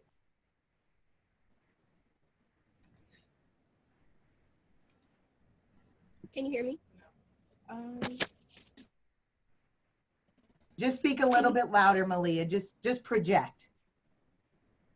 Okay, can you hear me now? Yeah, just yell at us. Go ahead and yell at us. Just yell at us. Tell us what the down payments are. Okay, for conventional loans, the down payment is 3% and more. And for VA loans, it stands for Veterans Administration with a down payment of 0%, established for Veterans Affairs. And yeah. That's right. She's got us covered on the minimum downs. We did a transaction. Malia, didn't you purchase a property? What'd you purchase? Yes. How much did you get your property for? I purchased a $500,000 home. $500,000. $450,000. Right. Roberta was selling her property. Roberta had a couple properties, and Malia was one of the winning bids on that property. Good job. All right. Hand waves, please. Good job, Malia. Thank you very much. All right. Woohoo. Up next, if I'm not mistaken, it's going to be Anissa. Anissa, where you are. Hey, smiling faces. She's ready. Listen, Anissa, by the way, was our inspector. She was our GC contractor. She was leading specialty inspections, and she made quite a few, couple thousands off those inspections because there were multiple properties she got to inspect, and uncovered all kinds of issues: missing roofs, toilets, rats, infestations, all kinds of good stuff. But today, one of the other topics we covered were credit reports and FICO scores, right? Understanding significance as it relates to financing, why it's important. And Anissa, take it away. Anissa, are you there? Yeah, it had cut off when she was finishing what she was saying. Okay. Hi.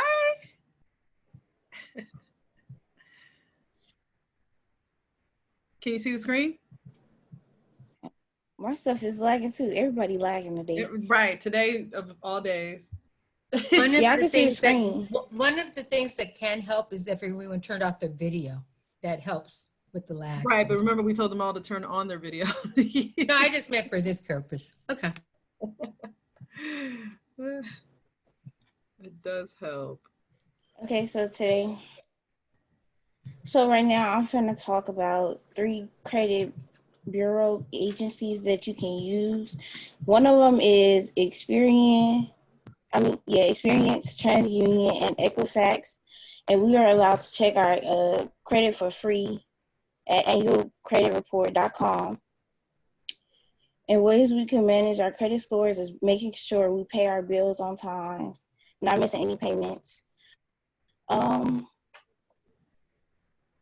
But since this pandemic, most people have lost their jobs, so which resulted in people losing their credit score, making it go down, which is not good. Because, say for instance, you wanted to buy you a car, it's not going to look good for when you buy you a car, because if it's lower than 900, you're not going to be able to get nothing. You're not going to be able to buy a house, because that's the main thing they look for is credit scores. And yeah. I love it. Good job. Yes. Hand waves, everybody. She nailed it. 3 credit bureaus, and she gave you some games. So those of you who did not attend the session, make sure you're in the next class, next quarter, or next semester, whenever. Annualcreditreport.com is where you can check your credit report for free, federally mandated. Yes. Good job. Good job. Give her some love, y'all. All right. Next up. Okay. Next up is Jordan. Jordan's going to talk to us about the money aspect. This was chapter 2 in the book called Getting Your Bucks in Order. And financing is an important aspect of real estate, especially if you're not buying cash. You might. Some of you may be very diligent savers. As a matter of fact, not some of you, all of you. Please type in the chat below, I am a saver. I am a saver. Drop that in the chat below. I am a saver. All right. Jordan, where are you? I'm right here. Okay, go for it. Take it away. Okay. This applies if you're going to get a home loan. In order to qualify, if you're an employee, you will need the 1040 tax return. It determines how much you get paid. And you will also need a W-2 you get from your employer in January, like at the end of the year. And for self-employed, you will need the 1040 tax return as well. And you will need the 1099. It's a summary from all the services you provided from people and your and other services. And you will need a copy of your ID and social security card. Awesome, hand waves. You know what? They nailed it. They all nailed it. And my last presenter is Jaden. But I got to check with Cassie on time because Jaden wants to share his whole screen, but he may be able to just talk about it. Yeah, that's fine. He can share it, but just be quick, Jaden. I'm fine with talking about it. No, share your screen because you built a home, right? Yeah. So go ahead and share your screen. Okay. So Miss Lisa had the youth draw or create their home that they were going to buy, and some of them drew it by hand. Some used computer like CADs. Jaden built his in Roblox. Mm-hmm. And and just real quick, let's give Jordan some love for that. Make sure we get some hand waves for that. Oh, Jordan. Thank you, Jordan. Nailed it. Good job. That was awesome. I really love hearing you guys, everybody speak. I'm like literally like almost in tears. Because it's just so amazing just to see your faces and hear your voices, you know, and I'm glad that your parents, family, and then I have a bunch of my friends here to support you as well, and colleagues. So good job. Are you ready, Jada? No, not yet. Oh, not yet? No. You're gonna share your screen? In a sec. Oh my Lord. Okay. So as he's getting ready to share his screen, I just want you all to know, you will have, and we'll send that over, you will have your certificate of completion. You guys did cover basics. You did amazing. Throughout your sessions, you were actually being there was an oral test happening. So when I was measuring and making sure you were checking in, I was checking in to make sure you were on point.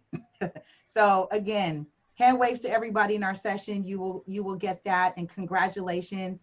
Absolute joy to have you part of our session. Okay, real quick, Jaden, show us your house. Okay, so I'm just gonna say the same thing that I said in the class last time. So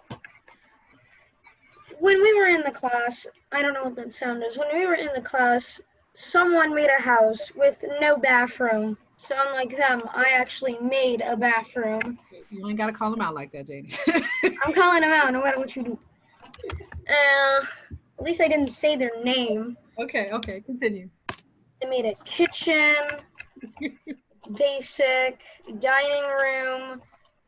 A place to watch TV, see the news, and bedroom. Oh my God, why? The bedroom. And a work in progress room that's going to lead to the outside and the second floor. Don't think there's much more. That's it. Awesome. Good job. So I know there were a couple parents and whatnot that wanted to speak. I added you as a panelist. You can show your video. I think what's kind of cool about being virtual is now like some of our parents that are across the country can actually see you guys graduate. Like that's kind of amazing. So there was a Sandra Smith on the line who is Jaden's grandmother who wanted to just speak real quick. There was a couple of people who just asked to speak real quick. So if you want to speak, fine. If not, forever hold your peace because we have to move on. I have a question. Okay, what's your question, Ashley? Well, no, it's not really a question, but it's a statement, which is that, so I know our parents are on the Zoom, right, and we have to have our video on. I don't think that they're able to see, because I went to, like, my dad and mom's Zoom just to, like, see if they had anything wrong, and, like, they didn't, and they said that they weren't able to, see our videos. They were only able to see the person who's talking. Yeah, it changes during the course of the when someone's screen sharing, you can only see the person who's talking. Like right now, they can see everybody's videos. But if anybody wants to share your screen and speak on behalf of the real estate, any attendees, let us know and we can add you in. Let us know, and Iman. Thank you all for your comments. I'm reading in the chat. It looks like parents also shared something about the learning experience and says thank you.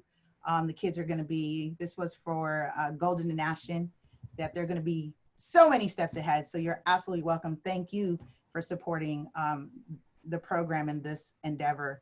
Iman says, Lisa's the truth. Joe says, I got something to say to Lisa as well. So the thing in the comments that they can only see who's speaking. Josephina and Goldie. Okay, can you guys see everybody now? You should be able to see everybody now.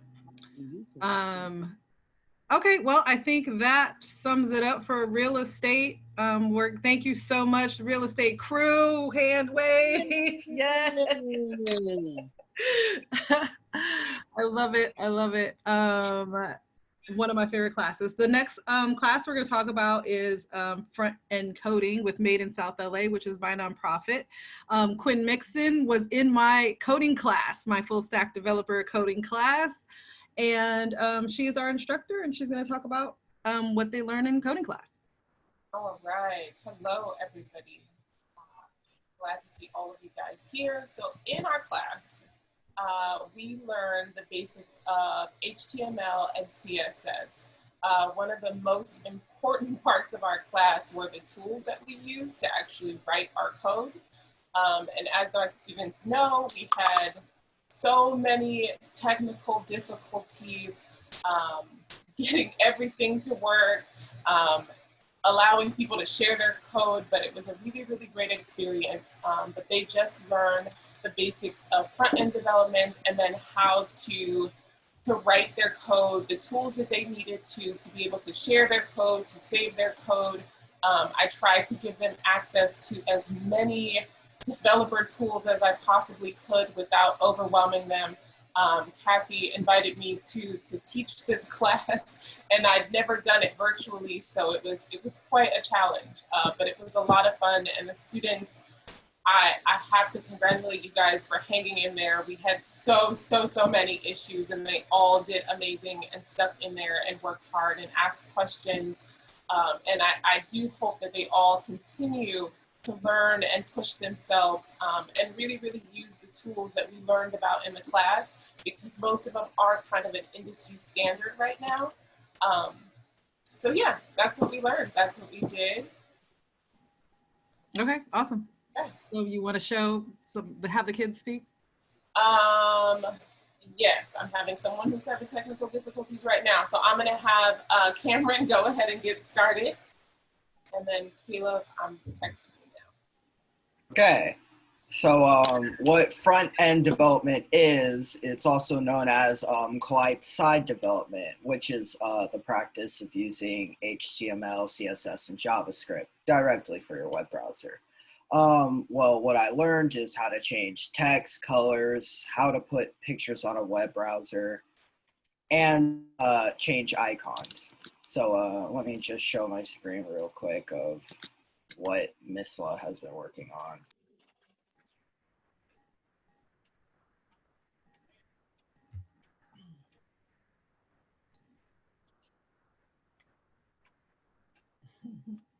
Okay, so what we have here is the design of the boot camp. My daughter-in-law is eating.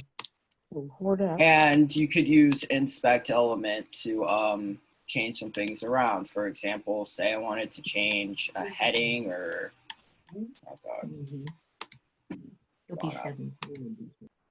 summer camp, inspect. So there's headings that you could change, and then there's also other things that you could change too, like icons, headings, Misla logo, which is all done in, we used Gitpod. That's what we use for the code and changed it.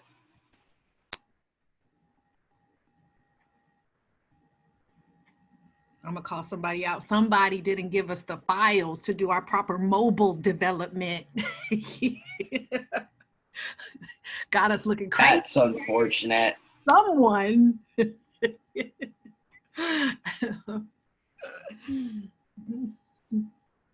That's awesome, Cameron.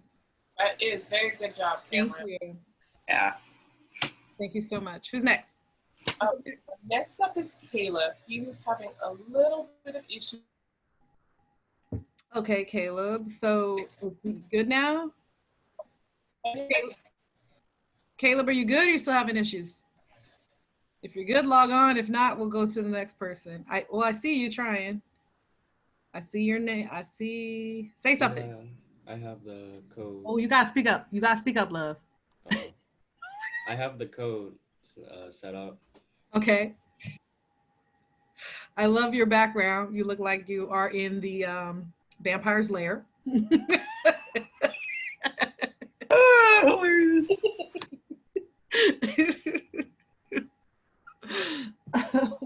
All right, so I'm assuming I share my screen now. Yeah, speak up though. Your voice all is right. all deep now. You know, it's not 2 years ago Caleb voice. You got the man voice. I need you to speak up, okay? I'll just turn up my microphone. Is that better? A little bit. Yeah. What about that? There you go. That's better. Thank you. All right, cool. So let me share my screen.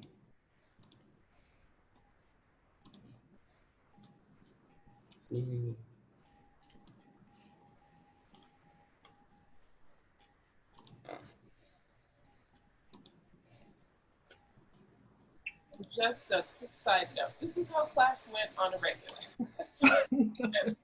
All right, so basically, HTML is the organizer of the entire script. It puts all of the material on like the web page in place and tells where like all of the colors to go, well, where the colors should go, and where the images and all of the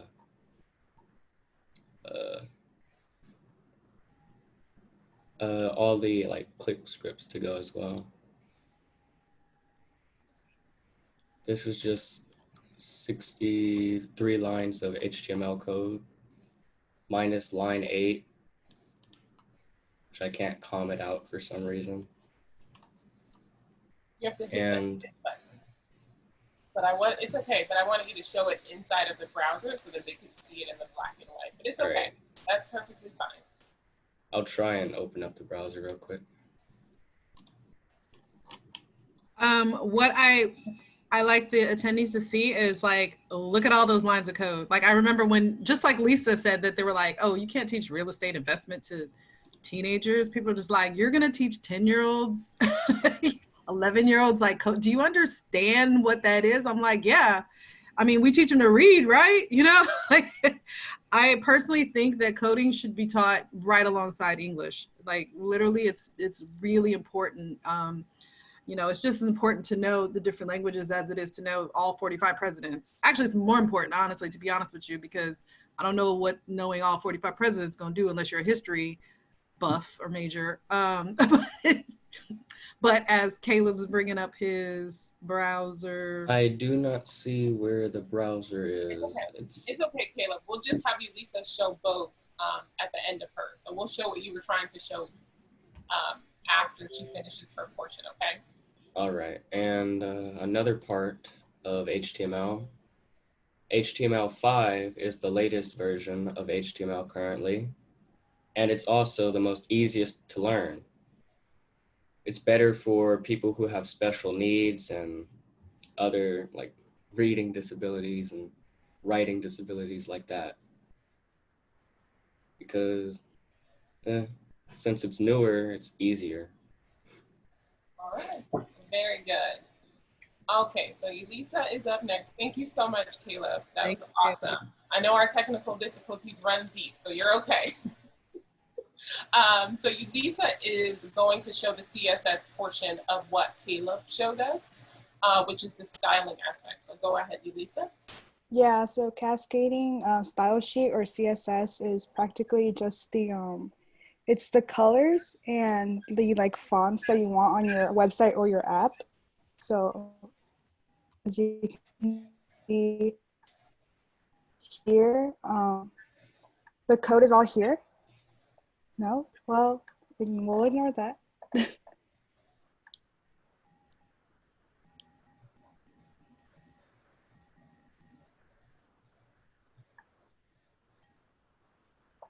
Wow, the one day I'm on camera, it's gonna lag. Sorry, guys. Maybe actually if you have already gone, guys, you can go ahead and turn off your cameras. You've already spoken. Go ahead and turn off your cameras because that will help us with lag.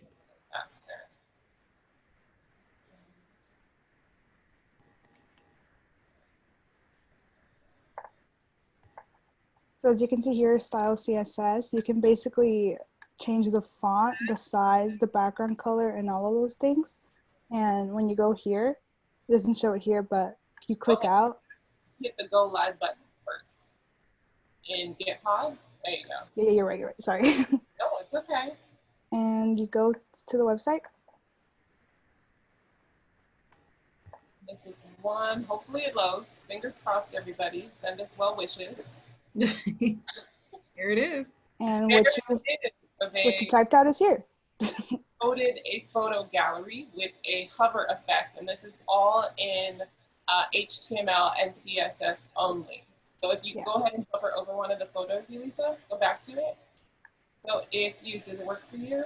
I don't know if you guys can see it. There it is. So they get a little message, and then their option was to put whatever they wanted inside of it, but they coded this photo gallery and enabled a hover effect that popped up every time they clicked over an image or hovered over an image.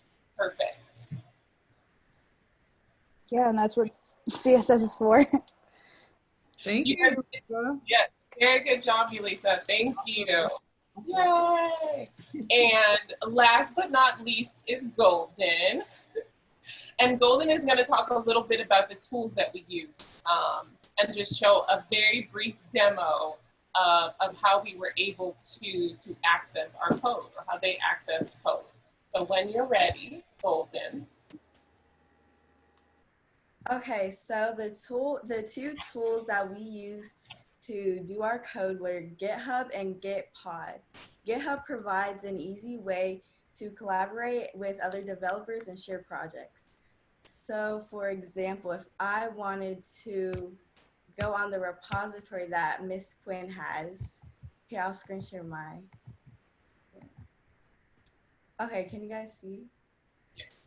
Okay, so first what I want to do is fork the code, and then I'd copy the code down. So this is like really easy, and then you go on to Gitpod, and then you'd delete that, and then you put a hashtag, and then you'd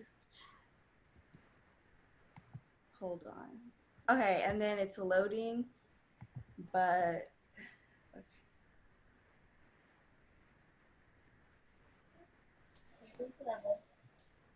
okay, so but basically what is happening right now is that it took the code from Miss Quinn's repository and it's putting it onto Gitpod, which allows us to apply all the code that we want. So this is all the code behind the demo website that Cameron showed you guys.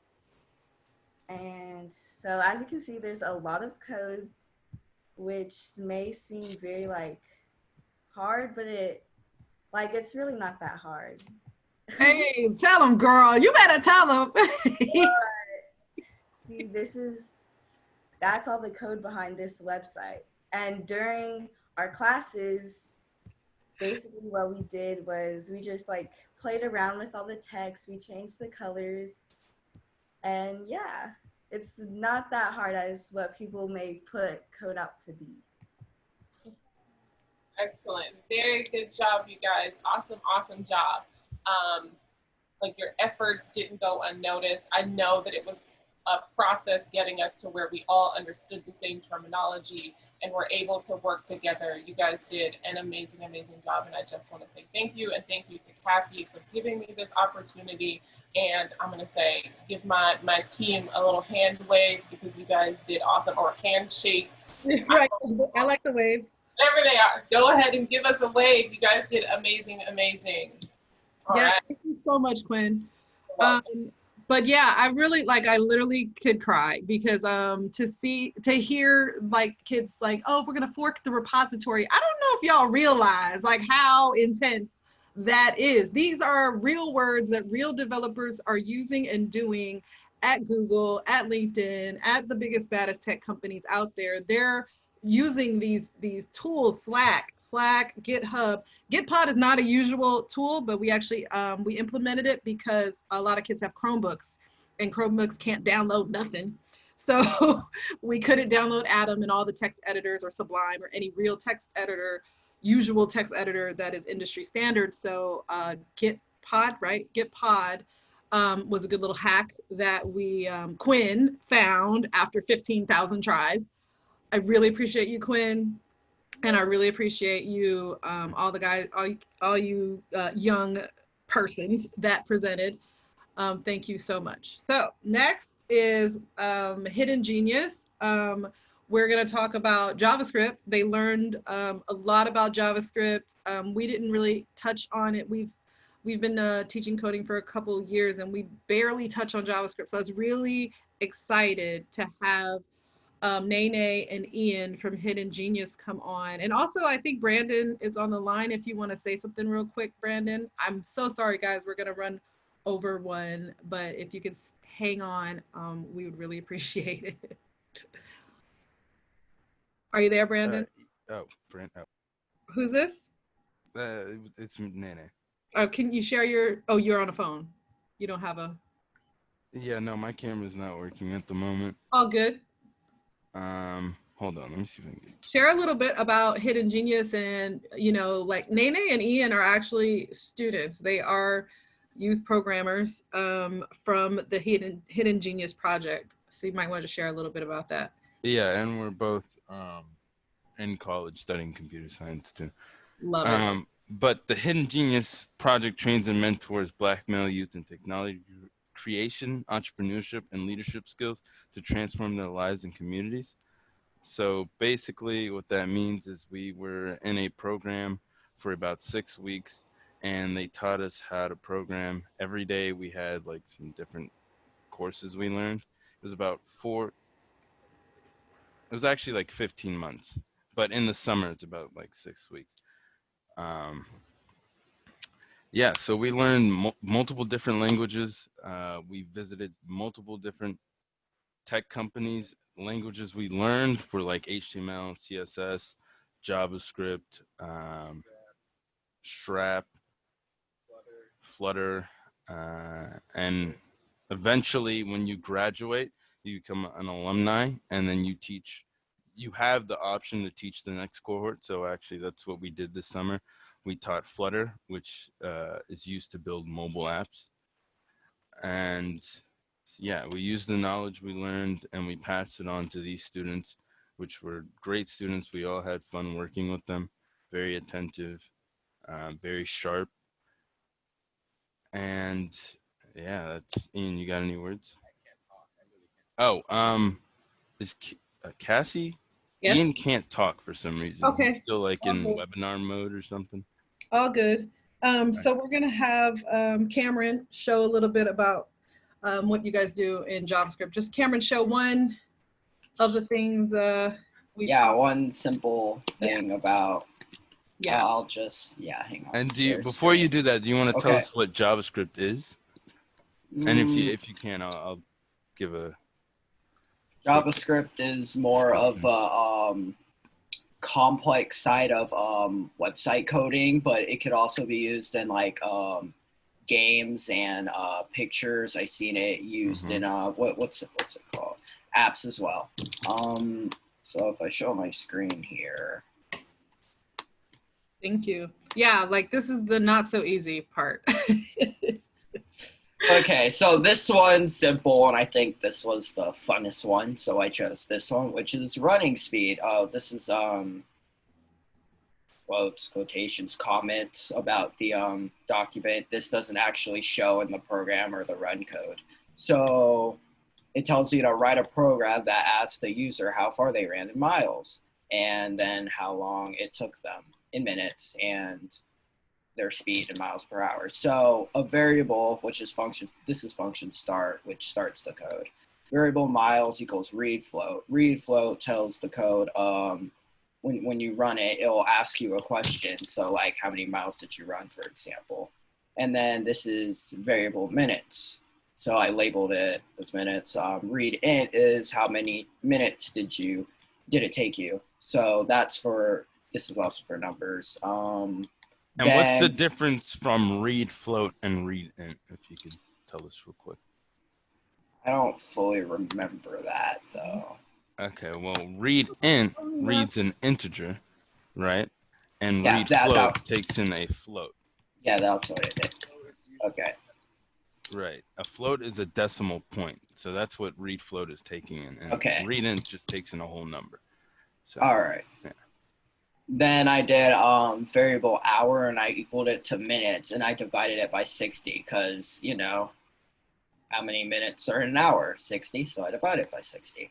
And the variable speed, I equaled it to miles right here, divided by an hour, which is here, minutes divided by 60. And then I print ln, which prints the code here, miles per hour, put it in quotations, plus speed, which is the variable here. So when I run the code. What does print ln stand for? Print ln? Yeah. Print line? Yes, sir. So when you run it, I'm gonna put in 4, and I'm just gonna put in, let's say I ran it in 30 minutes somehow. Then I get 8 miles per hour. That's pretty fast. No, I don't think I can, but that's pretty fast. That's cool. Yeah, that's what I have to share for y'all. Thank you, Cameron.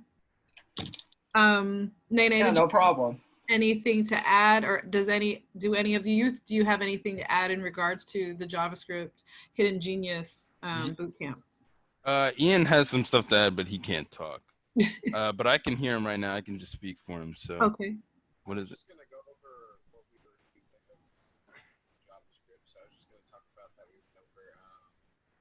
To read user inputs and how they learned how to right like everything we taught them in JavaScript, just like the basics that we taught them. Yeah, so basically we only touched on the basics of JavaScript. So they learned things like how to read input, take in user input, and how to change that based on what the user says, add in a variable, and create a function, and then get a different output. Booleans. We did kind of touch on if statements. Only a few students got to it, so I'm not too sure on that. While loops a little bit, for loops a little bit. I honestly wish we had more time because they definitely would have. We were actually planning next week to build a hangman game, but we did not. Oh, that was so. Yeah, that was actually, Kennedy wants to say a little something. Real quick, Kennedy, the last part of what you were telling me you wanted to speak about. Okay, so you could build web servers and mobile apps. That's what you mobile apps. Build web servers. Put that on mute. Sorry. You can build web servers and developing server applications. JavaScript can also make web development. There's so much more JavaScript can do. JavaScript can update and change both HTML and CSS. JavaScript can also calculate, manipulate, and validate data. Thank you. That is correct. Appreciate that. Thanks, Kennedy. And does anybody remember how JavaScript makes contact with HTML? Does anybody remember what DOM is? We kind of touched base on it a little bit. Well, DOM is Document Object Model. It's a browser API. And that's basically how JavaScript makes contact with HTML and is able to, you know, change the code in there and all that stuff. Awesome. Thank you Creating so much. interactive effects and all that stuff. So yeah. Hopefully you guys continue with CodeHS. You guys have the course forever, and it's the premium course. So I'd keep going on with it and learn JavaScript as much as you can. Very valuable. Y'all got the premium course? Yeah. Oh yeah, the premium one. That's dope. I hope you guys Forever. That's dope. I hope you guys continue forward with that. Thank you, Nene, Ian, all the guys at Hidden Genius there. I really appreciate you sponsoring this boot camp. So, and thank you, Cameron and Kennedy, for, you know, letting us know about JavaScript. Yep, So no next problem. up, we have Josh Sykes with Marty and Sykes Vector. So a lot of what you guys are seeing as far as the graphics, like on the website that the kids were working on, a lot of that came from Josh Sykes. Josh, are you there? I'm right here. Hey. Hey. So I was really proud of the work we were able to produce in our design class. I work as a design professional, and usually we're using, you know, Adobe, Photoshop, Illustrator, things like that. But we tapped into some alternative design tools for my class this summer. We used some web-based and app-based design tools, and we created campaigns ultimately as our assignment. Well, we introduced actually two different design tools. One was canva.com, and the other one was placeit.net. And like I said, they were able to produce some great work. I'll share some of the work before I let some of my students chime in and show some of their work off themselves. I'll show some of the assignments. You guys did a great job this summer. I was so proud of you guys.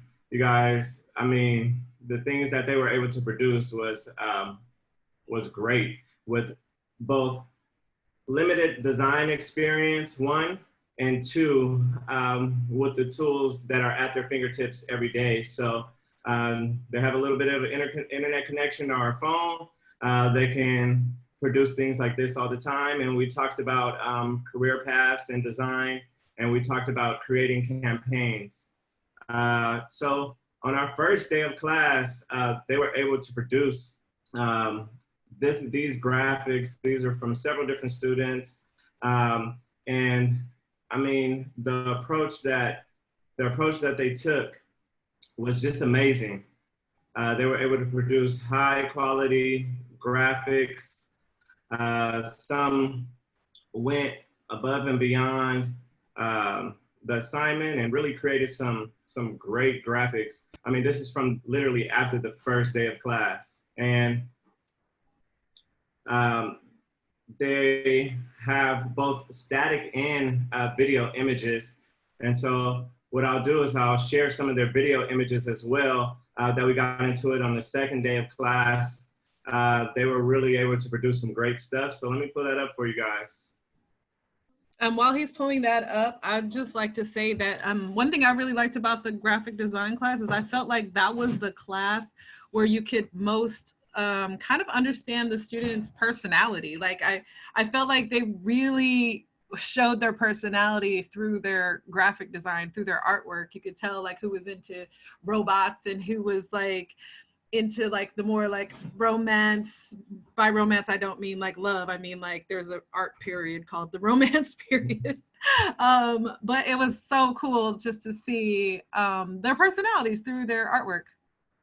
Yeah, a lot of what they came up with was very surprising. They came up with some really deep, you know, concepts behind their designs, and we'll dive into those with the campaigns. So this is on the second day of class, we're able to create some video images and some things that have some flow to it. This is having a little bit of a technical difficulty on this. Let's see if we get another one to work.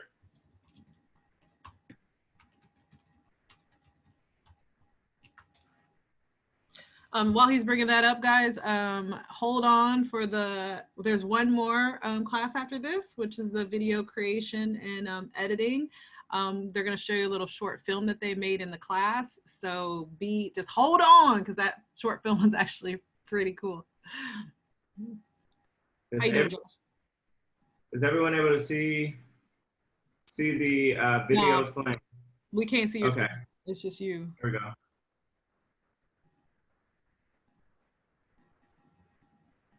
How about now? Yep. Okay. So, like I said, they really dove into their personalities, and the explanations behind some of these videos, as you'll see, behind some of these projects, as you'll see, they really got into depth. They really thought about what they were designing and produced based on those concepts. This is from Aaliyah. The previous video was from.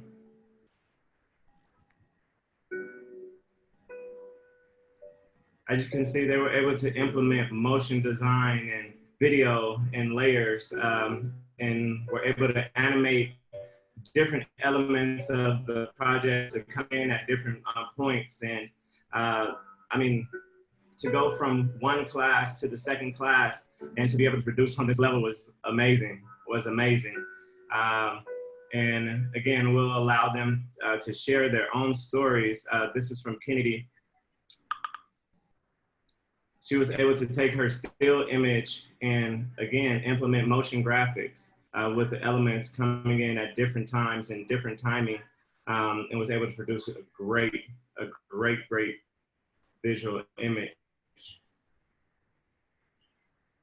I'm very proud of what they were able to produce. I mean, they literally went from 0 to 100 real quick, 0 to 100 real quick.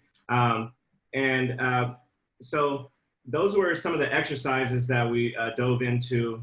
Then we dove into campaigns. So with our campaigns, we were able to actually, based on this assignment, create some social media campaigns. They were assigned to decide a title that fits the goal of their campaigns. They were assigned to choose a target audience, who they want to reach, what do they want them to do, and to be precise with their demographics, whether it be age group, target audience, or whatever that may be. And then they also were to have goals coming out on the other side of their campaign, whether it be audience growth, sales, more engagement, and then they were to be specific about the types of campaigns that they were diving into: awareness campaigns, campaigns centered around a cause or a product. And so what I'll do is I'll kick it over to some of the kids and some of the participants, some of my designers, and I'll let them explain the concepts behind their campaign, talk about their color palettes that they chose and the messages that they chose. So we'll start with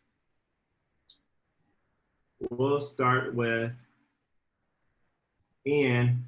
We'll start with you, and we'll dive into some of your work, and you'll talk about your campaign and the concept behind your campaign. Okay. One second, I'll pull that up for you.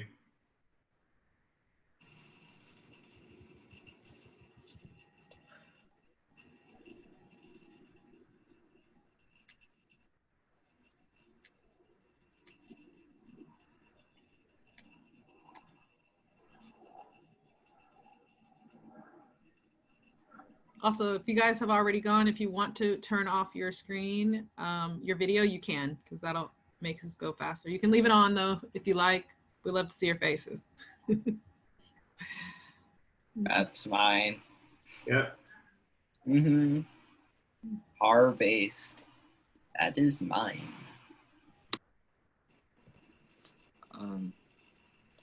So go ahead, Ian.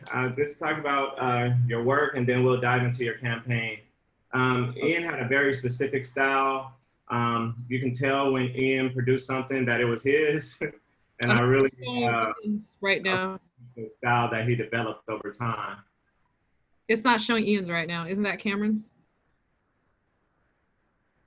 Hold on one second. It was there. A different way. Yeah, it was. Okay. Sorry about that.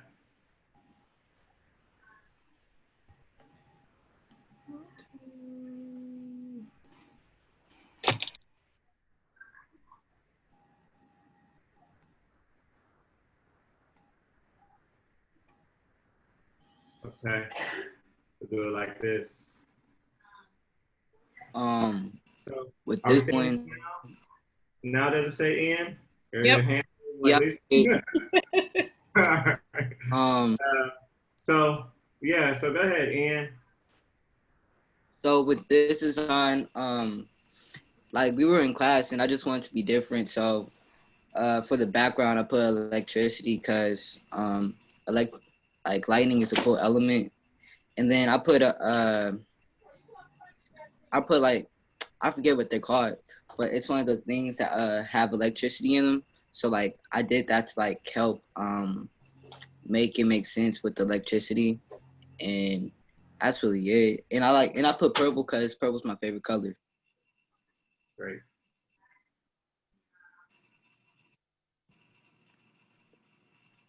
Also, thank you, Ian. He created this piece as well. Okay. And let's just talk about some of the effects that you were able to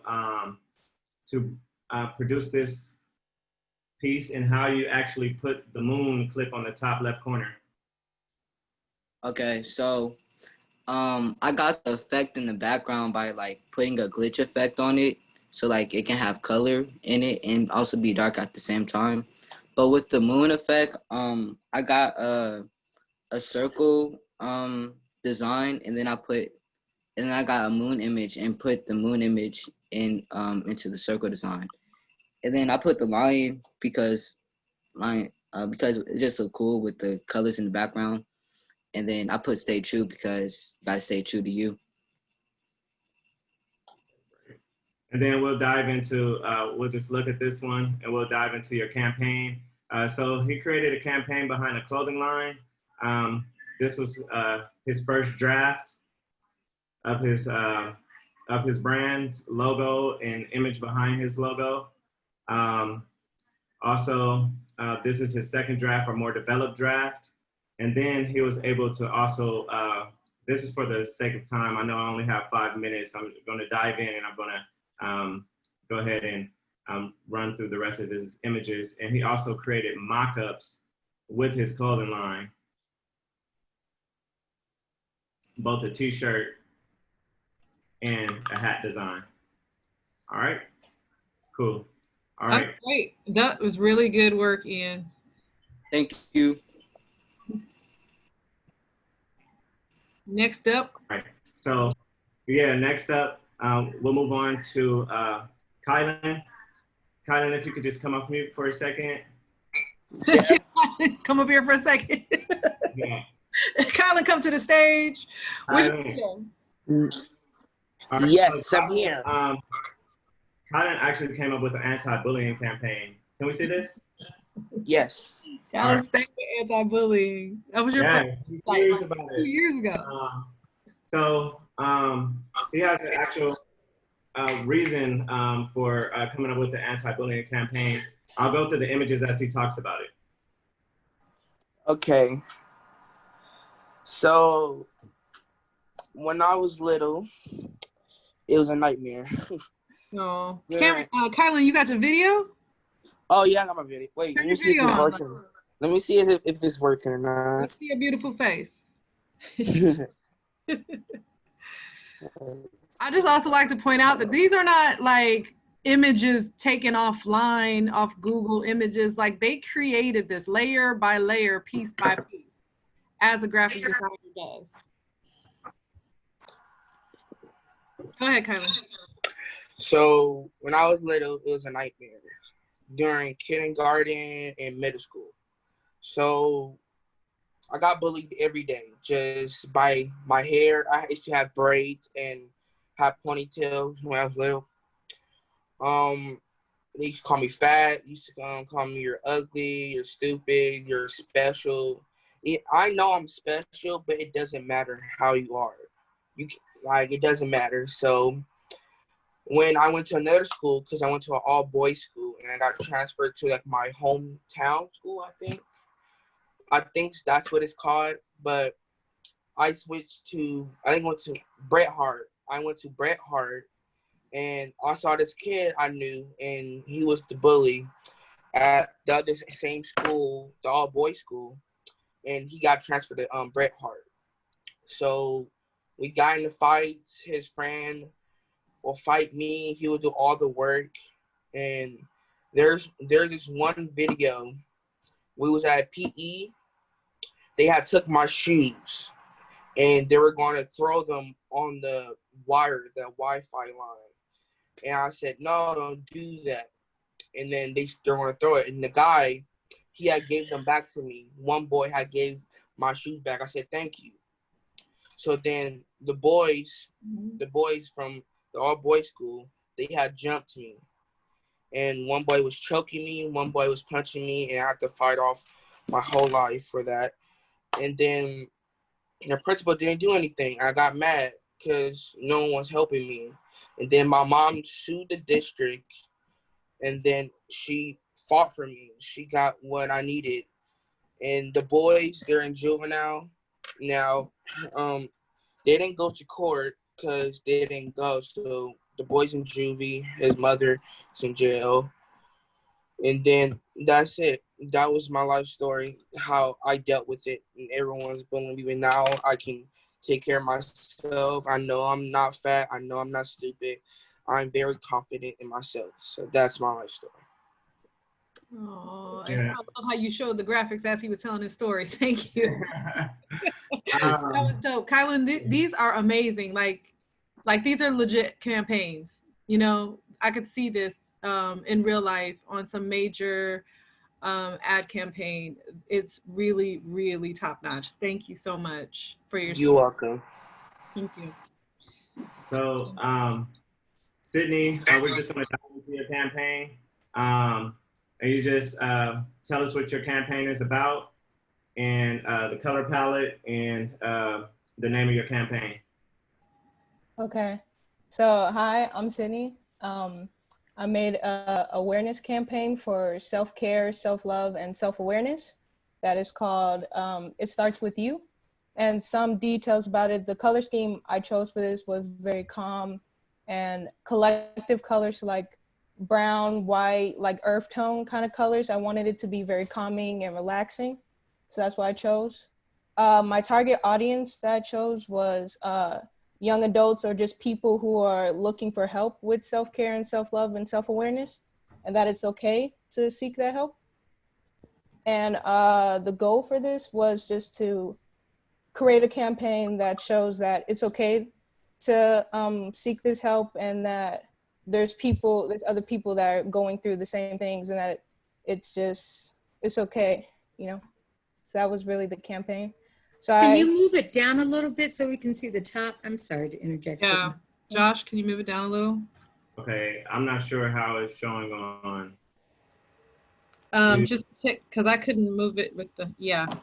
More. Is that better? More. A little more down. It's getting better. There you go. Now we get Yeah.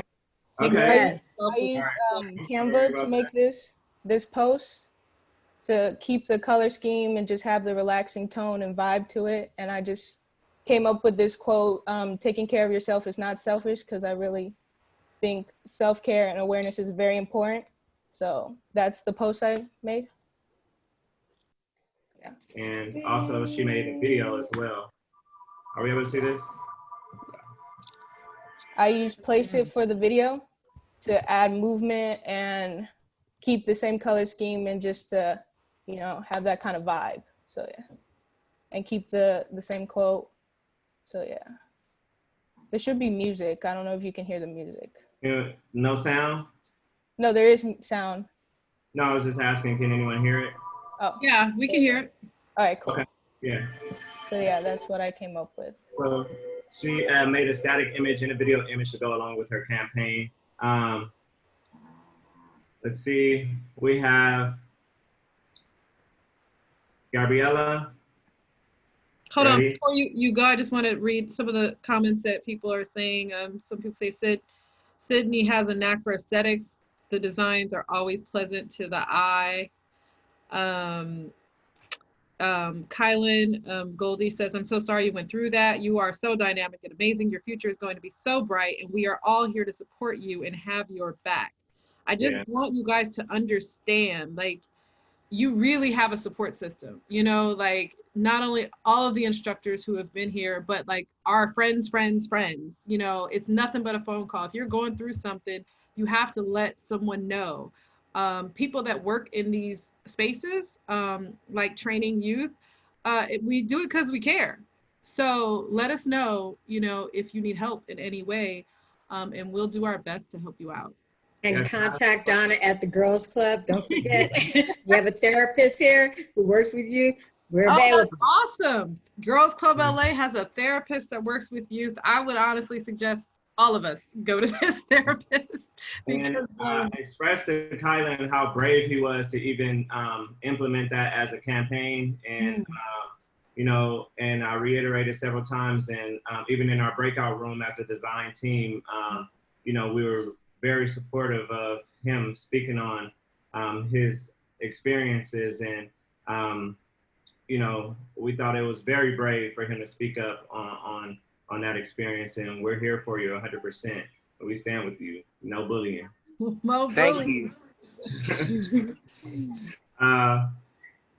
So Gabriella, we're going to talk about your campaign, and you just talk about the idea behind your campaign, the color scheme, and let me know if you guys can see it. Like, yeah, like that. Thank you. So what my campaign is about homeless, and the color palette that I'm using, that I use is red, blue, and black.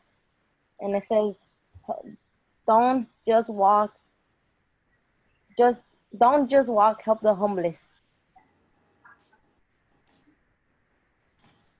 And talk about the ways that you help the homeless and why you created the second two images.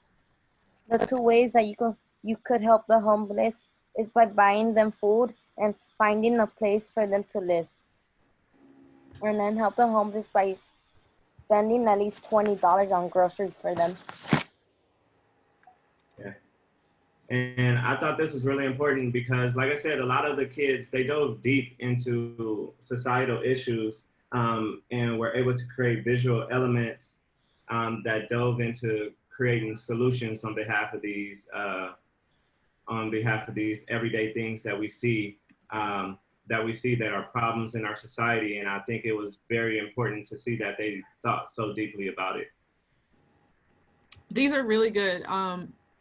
Gabriella, you should honestly send this to an organization that helps the homeless. I'm sure they would be elated to use these in their on their social media. These are legit, like, you know, maybe just change the colors to match their colors.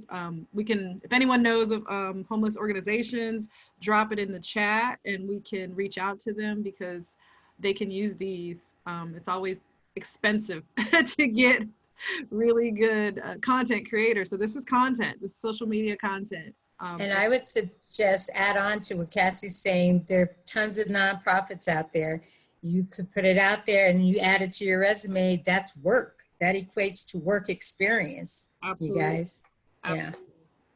Yeah. next we're gonna, good job, Gabriella. Great message behind it, by the way. Like, I love it. We're gonna dive in with Joseph. Joseph actually created a campaign and has a passion for radio. So he put a slideshow of the images that he created. Can everyone see this?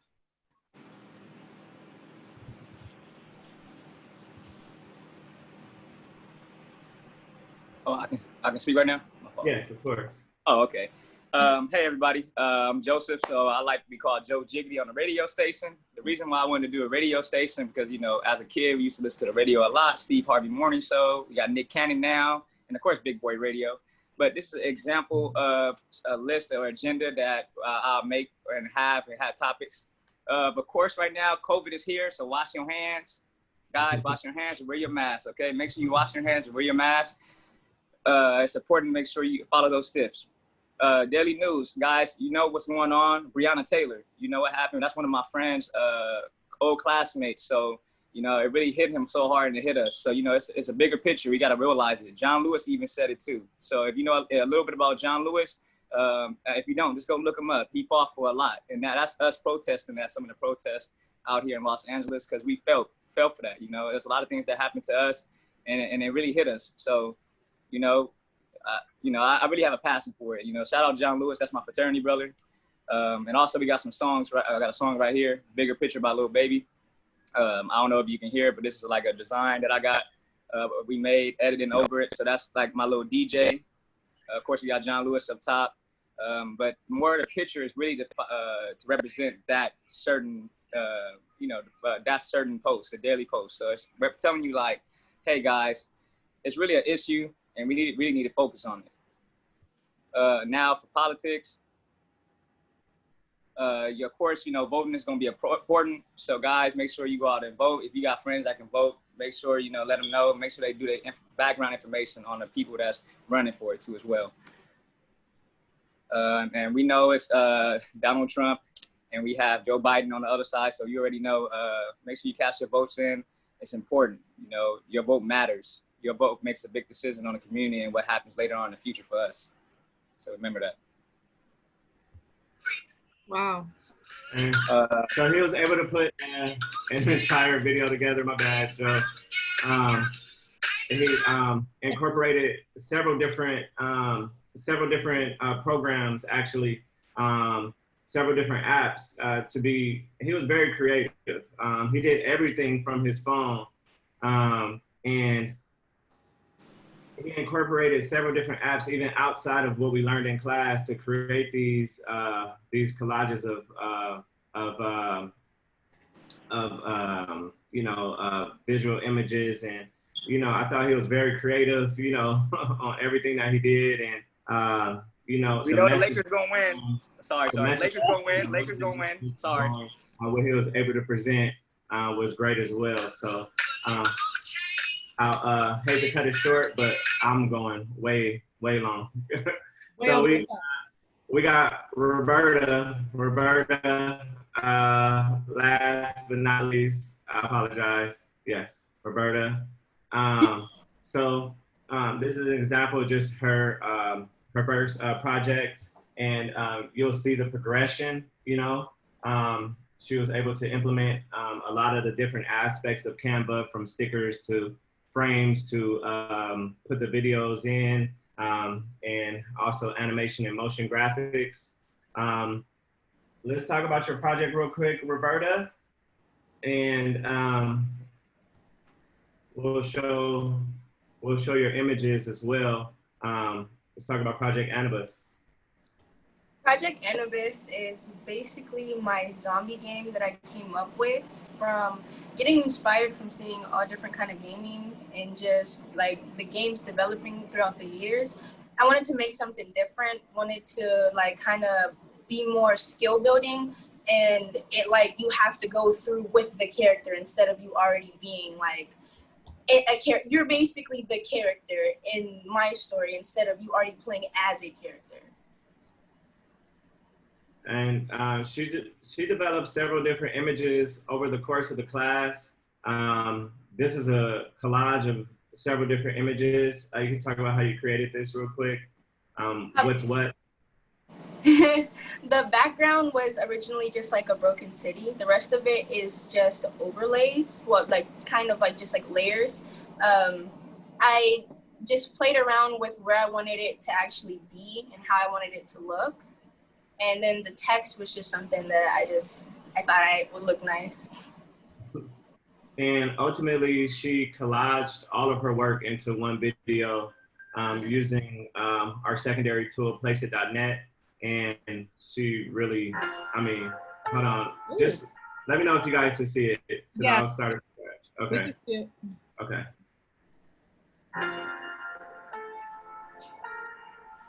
Now for the video, I more so wanted to make kind of like an advertisement, something that I could go off of when I actually create the game, because I wanted it to have this kind of like mystery kind of feel to it where you don't know what's going on just yet, but it's like it gives you enough to be like, wow, like, you know, I actually want to play that. I want to see where it goes, kind of see what kind of different things that is implicated into the game.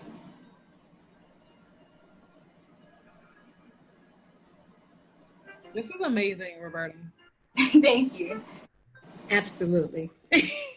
Like, legit, people pay good money for this, guys. Like, please know your worth. What you have learned, you can take right now and go, you know, get paid, honestly. Can I just get an encore on that video? Just real Oh, quick. you want encore? Okay. 47 seconds, 47 seconds. It's so good. Yeah, like, this is, Epic Games is gonna hire you. Or someone. I hope so. Yeah, for sure. How everything comes in with the music, the different transitions, Yeah, the I can find it. anticipation that she built. No, this is legit. Like, this is a legit ad that someone could use right now. You're hired. Yeah. Mm-hmm. I want to play the game. I want to play the game already. Yeah. Like, come on, Roberta, get on it. I need to play the game. Let me play the game.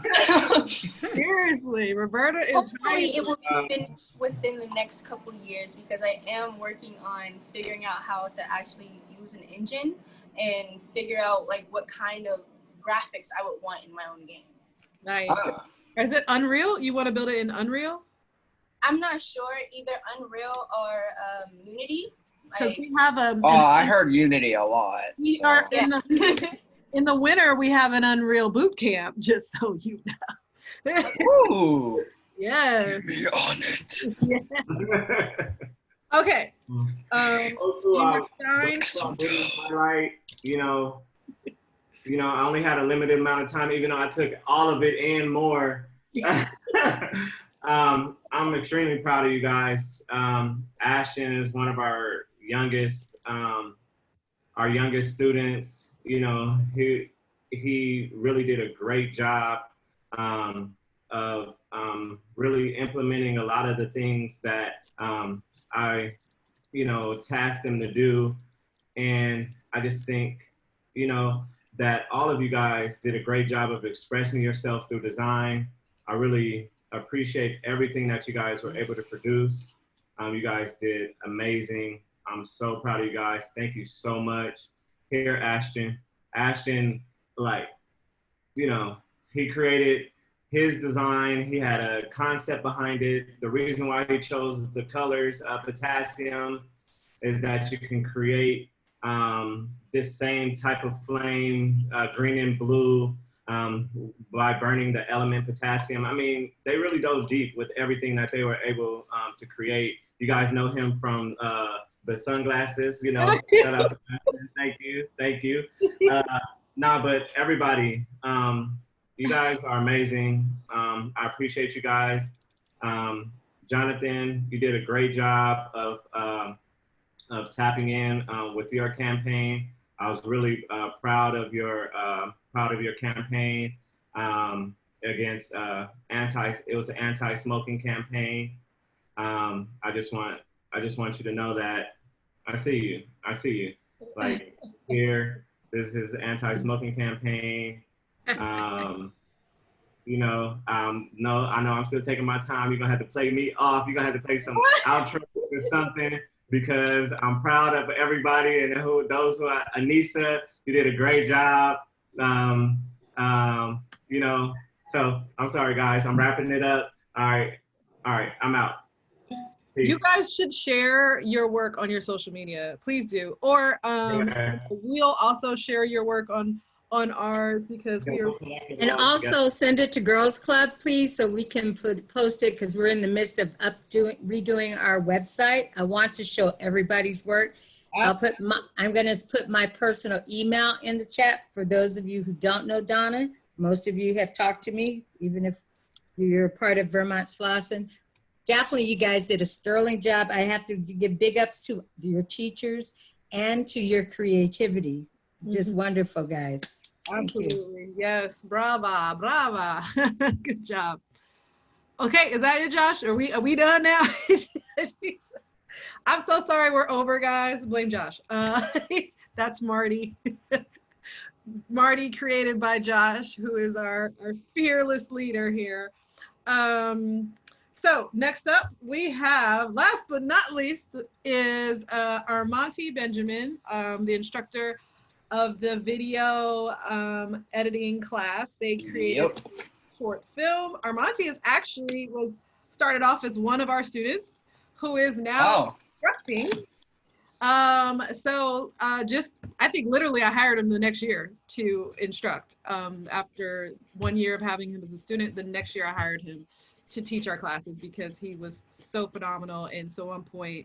So just know that I am watching, I'm paying attention to who's killing it, which all of you on here honestly are. You were actually very highly recommended by Girls Club LA. Thank you, Donna.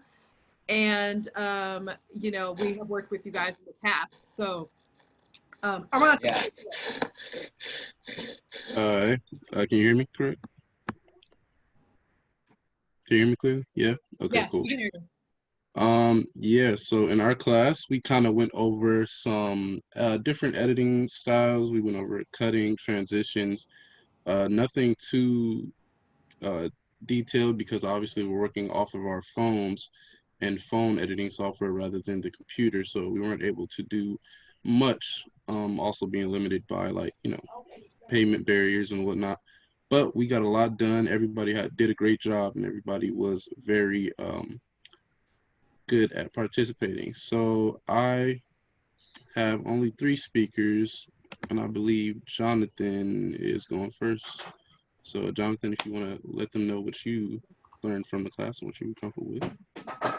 All right, so I'm gonna be talking about some of the basic editing tools that we learned, like something that would probably be in most editing softwares, almost all, like splitting, which would just split a clip into 2 separate clips, which will help you transition or any other things for any editing that you'll use.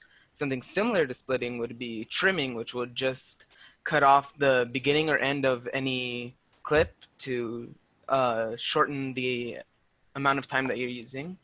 And then we also learned some of the stuff to adjust the image of it, like adjusting the contrast, saturation, brightness, filters, and some of the effects to change how it looks throughout the video to, I don't know, just finish up your editing. I don't know, I don't really have anything else to say.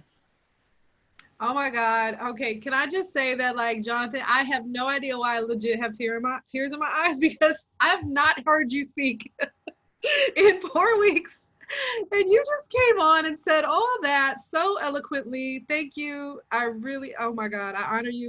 I appreciate you. You just really made my day. Thank you. Jonathan is a secret weapon. He's also a chess master. He's among many things. He's the silent type, and he's a DJ too, guys. Okay. I see you. We see you. Okay, good, man. Great job. Great job. Next we have, I still don't know how to pronounce your name correctly, but Zanai Zanai. Don't see. He's coming back. Okay. You can go to the next. Then Israel, if you want to go ahead and let him know. Can you guys hear me? Yes. It's our Alrighty, activist so- right here. This our activist right here. Yeah, so that's what our I actor. learned. So what I learned in Armani's class, it just it made a lot of movies make sense. Which okay, so I'm gonna give you 2 scenes to set up. So imagine you're watching a movie and he's driving his car off. You're like, oh, you don't think much of that, right? But no, there's so much that goes into it. The sound of the car driving off could help with the transition. And also one of the things that I thought was really cool about that is you could basically keep the filter the same when transitioning so everything seems smooth. And another thing that people use a lot is masking, and they use that in a lot of what are those type of movies? Those movies where you're doing sports like baseball, basketball, they'll match the speed and the point of action when you're hitting it, so it can switch off to see this ball going out far. It brings more intensity, and it just made so much sense. I felt like a little movie critic when I was learning all the terminology. Yeah, that was exciting. Yep, exactly. Great job. Yeah, so we won't take up too much time. I'll just let you guys see this film that the class put together. We storyboarded and did minor editing, wasn't crazy, but we hope you guys enjoy. It's a little bit of a thriller. I think I should share my screen. Hold on. So excited. Yeah, this TV. Share the sound. All right, cool. Can everybody see this here?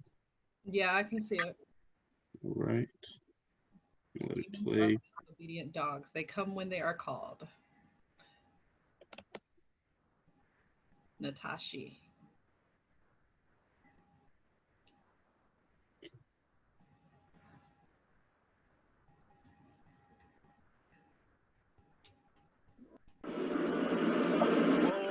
Hey guys.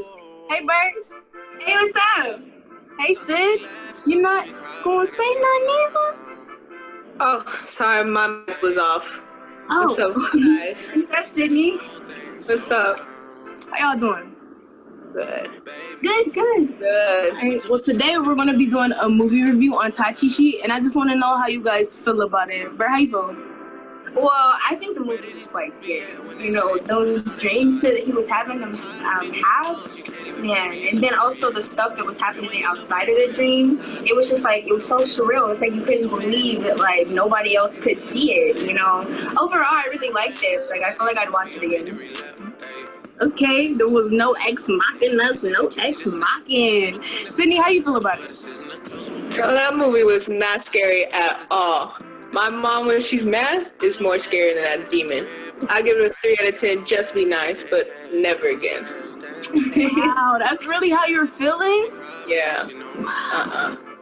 Oh, and just so you guys know, today Anissa's not going to be in our movie review. She texted me earlier and said that she wasn't going to be in our Zoom meeting, so. Okay. Okay. Well, anyway. You just said that she wasn't going to join. She just joined now. Yeah. Hey, Anissa, can you hear us? Oh. Hi, Anissa. Can she hear us? Hello? Anissa? Oh. Yeah? Cameron? Myers is playing some demonic images. Really? Where? I don't see a Caleb. Yeah.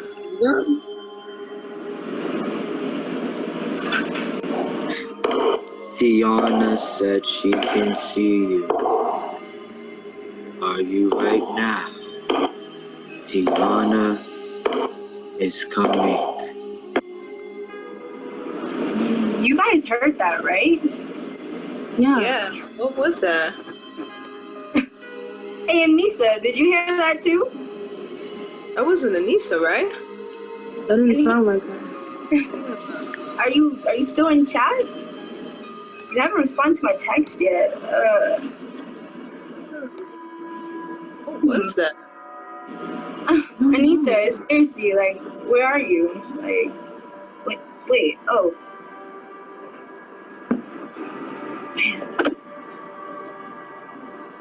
Are you serious? What? Sydney. Yeah. Did you tell somebody my secret? Well, just I didn't think they were gonna say. Me. You told my Israel, business. did you tell my secret? No. Not like anybody didn't know. Nobody knew. But Only you told. So how did? No, but Israel, you told my business.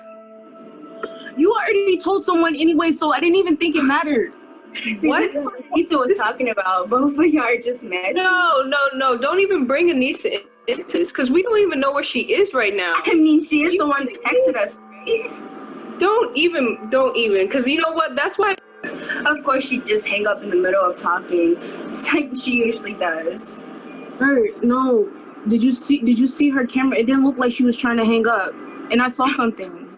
I don't believe it, honestly. I just think she hasn't hung up. No, but honestly, when you think about it, Anissa, she's been acting weird too. She's not responding to your text. Nothing. Like, it's not making any sense. Again, hold on. I just think they're messing with us. Like, really? Whoa. That's weird. What is that? Yeah, that's what I'm talking about. Anissa typed in the chat that Anissa's gone. Tiana wants to know you are. Tiana's coming. Anissa, what are you talking about? Anissa, can you hear us? Seriously, like, why aren't you responding to us? Here, I'll just call her. Bro, think about it.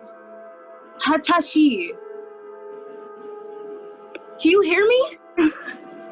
I know. Maybe they're just mad. Wait, I don't have any service. Wait, am I still connected? Hey, can you hear me? Can you hear me? Wait. Birdie, I see you. You're not saying anything.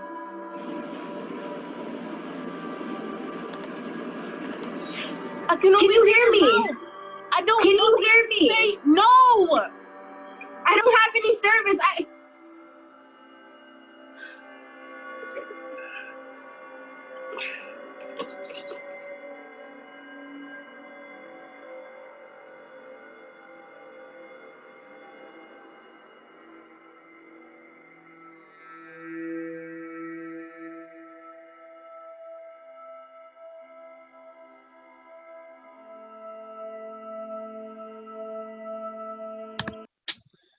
There you go.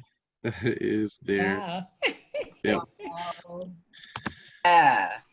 That Really was good, but everybody ill. did a great job participating and making that come together.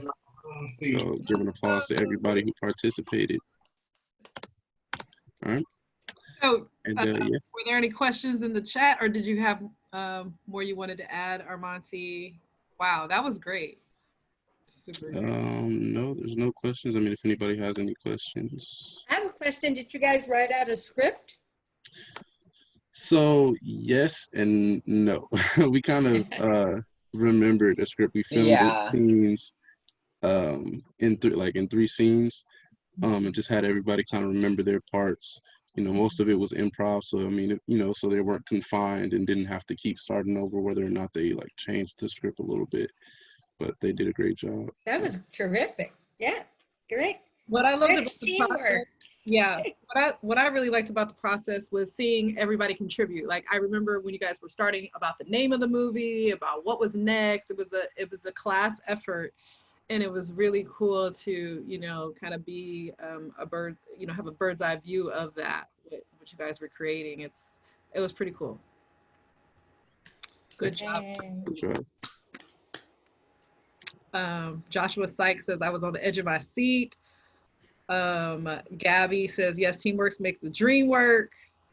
I'm gonna read some of these comments. Editing was good, says Ian. Somebody said, why does my baby have to be the demon? Kayla.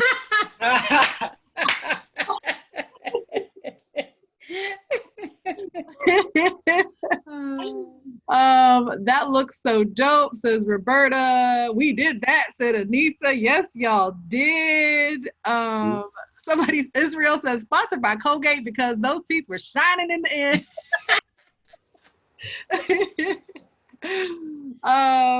What else? Great job, says Pamela Bazell. Thank you. Let's see what else we got. Caleb said my camera crashed Zoom that day. Iman said y'all hold stars out here. Yes, y'all did that. I don't know if I read all the comments, but I was trying to. I guess that ends our culmination. We are 48 minutes behind schedule. Announcement, remember. Announcement. Yes. Announcement about getting paid and coming to get their. Yes, thank you. Okay, so all of the Yo Watts youth, please, all of the youth that are getting paid through Yo Watts, please go to Girls Club LA. We'll drop the address in Slack for the. I already put it in the chat here below. Oh, okay. Oh, awesome. Thank you so much, Donna. Donna, put that in the chat. And you guys have basically from 1 to 2 to come, because I have to then drive everything down to CJ to get it there. So you just come, there's a table, you sign your name in the areas. For those who missed a few days, then you understand you get some of those days off. But for those, everybody needs to come. This is your paycheck. Okay, so, before we go into the internal things about us, I'm going to talk to the participants. I'm sorry. Thank you guys so much for supporting our youth, for supporting myself. You know how hard I have been working on these things, supporting all of the community instructors, partners. Thank you. Thank you. I mean, I can't even thank you enough for just showing up, you know, and in addition, you know, all the sponsorship, the dollars, you know, like the supplies. We thank you greatly. If anybody has any last words they'd like to say, please say it now. I don't see anything from anyone in any of the attendees. Hi, Cassie. Yes. This is Hi, Pam. I just wanted to say that I really, really enjoyed this culmination. This was really great. I know how much work you put into it, and we're in different off meetings and kind of talks about what she's doing, but to actually see it and the kids, you're not kids, you're youth, young adults. Oh my God, you guys are so awesome, creative, and smart. And yes, I hope there will be a second cohort. And thank you so much to all the sponsors and the partners in our community for our. And I wish I'd had some popcorn because that video at the end got kind of scary. Right? Elzira wanted to speak. Thank you. Pam, by the way, is with Vermont Slauson. Vermont Slauson Economics. She's been in what? How long, Pam? 40 years? I've been there for 30-something years. 30-something years. Retiring this year. Amazing woman. Thank you so much, Pam. I appreciate that. Elzira. Yes. Okay. Yes. I just wanted to say everyone did an awesome job. I really appreciate your class, everything you have brought to these young youth. I say that to every last one of you guys who taught them, because everything that you have taught is so amazing. And I just wanted to say I appreciate that and thank you. Thank you. Thank you so much. Your daughter's been great. I see. I'm excited. Yeah, doing things, making moves. This is our second year, I believe, with her. So thank you for always, you know, the rides. Let's thank the parents. Make sure y'all thank y'all parents, okay? For internet access and drive you. Y'all parents, make sure you got the laptops. You know, it's hard being a parent out here in these streets. So make sure to thank your parents because they make sure, you know, that you're doing what you're supposed to be doing. And I think that's all the hand raises. You had something else, Donna? Yeah, I just want to make sure people know where to come. Yeah, I'm not because gonna end we're- it. I'm not gonna end it. I'm just gonna Okay, end it with thank the you. attendees. Yeah. But thank you guys. Now we're just gonna have internal conversations. So we really appreciate you. If you, again, you can raise your hand. You can ask to be brought on the screen. If you want to speak directly to your youth, we can add you as a panelist. That's not a problem. I know some of you guys are like live far away. You don't get to see the kid, your student kid. I'm sorry, you guys aren't really kids, but you know what I mean. Very often. Youth. Very often. We are so proud of you. Okay, what were you gonna say, Donna? So the point Monday. is that we need you guys to come on Monday to the Girls Club parking lot, which is located on Century, right off of Century Boulevard between Western Avenue and Van Ness Avenue. And the address is 3057 West Century Boulevard. I put it in the chat. You may need to scroll back, or you can just Google Girls Club LA. Come. I'm asking if you can all come at 1. That puts less pressure on trying to get through traffic to get it to CJ at a specific time, because he still has to process the paperwork. You need to come sign your timesheets, but at least you don't have to travel to his office to get it done. So hopefully we'll see everybody. Don't want to have a problem with your paycheck. We appreciate you guys giving up your time, gaining these skills, go out and conquer the world. You know, this kind of partnership is important. Big ups to Cassie and Vermont Slauson, to all the instructors.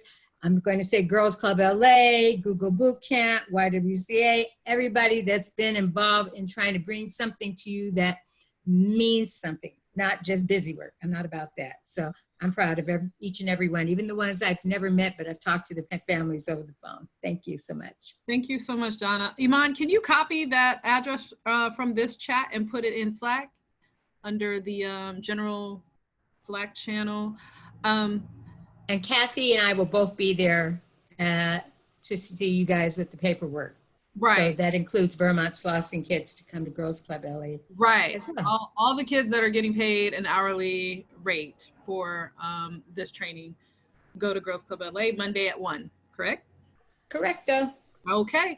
And those of you who are not in the going to Girls Club LA on Monday, DM me your, some of you already have Cash Apps, which is amazing to me. But DM me your Cash App, your Venmo, or just DM me, because we have student stipends. We have money to pay y'all for your hard work and sticking it through. I'm always trying to pay y'all. I'm always trying. That's always my goal. So DM me in Slack. Send me a direct message, and I will make sure to get you all some cash. Everybody should walk away with some cash, not only experience, with some cash. So that's always great. And you're grading the certificates too, right? You guys are giving certificates as we are?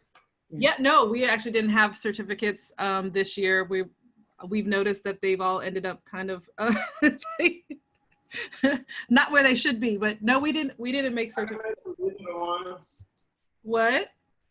I can make some digital ones. Okay. Please, because I think that's really important for their resumes and their social media. That would be terrific. Thank you, Josh. I appreciate Thank you, Josh. Yeah. Got you. For each class, for real estate, yeah, video and graphics. It actually, what those certificates are really good for, guys, which I got drained from making them because the kids are really not listening. But please listen to me, because those certificates, when you do your senior portfolio and you're going to college, they want to see all those have value from all the way from 11th grade. I mean, all the way from like 7th grade, legit.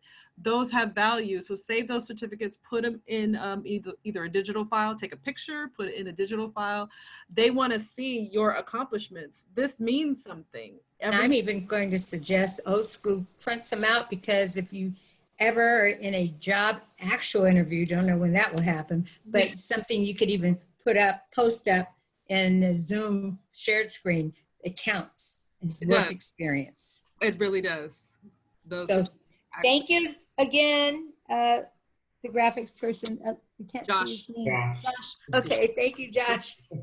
And we have those from Girls Club that I'll be emailing to Cassie to distribute to the rest of everybody that's not in the Girls Club program.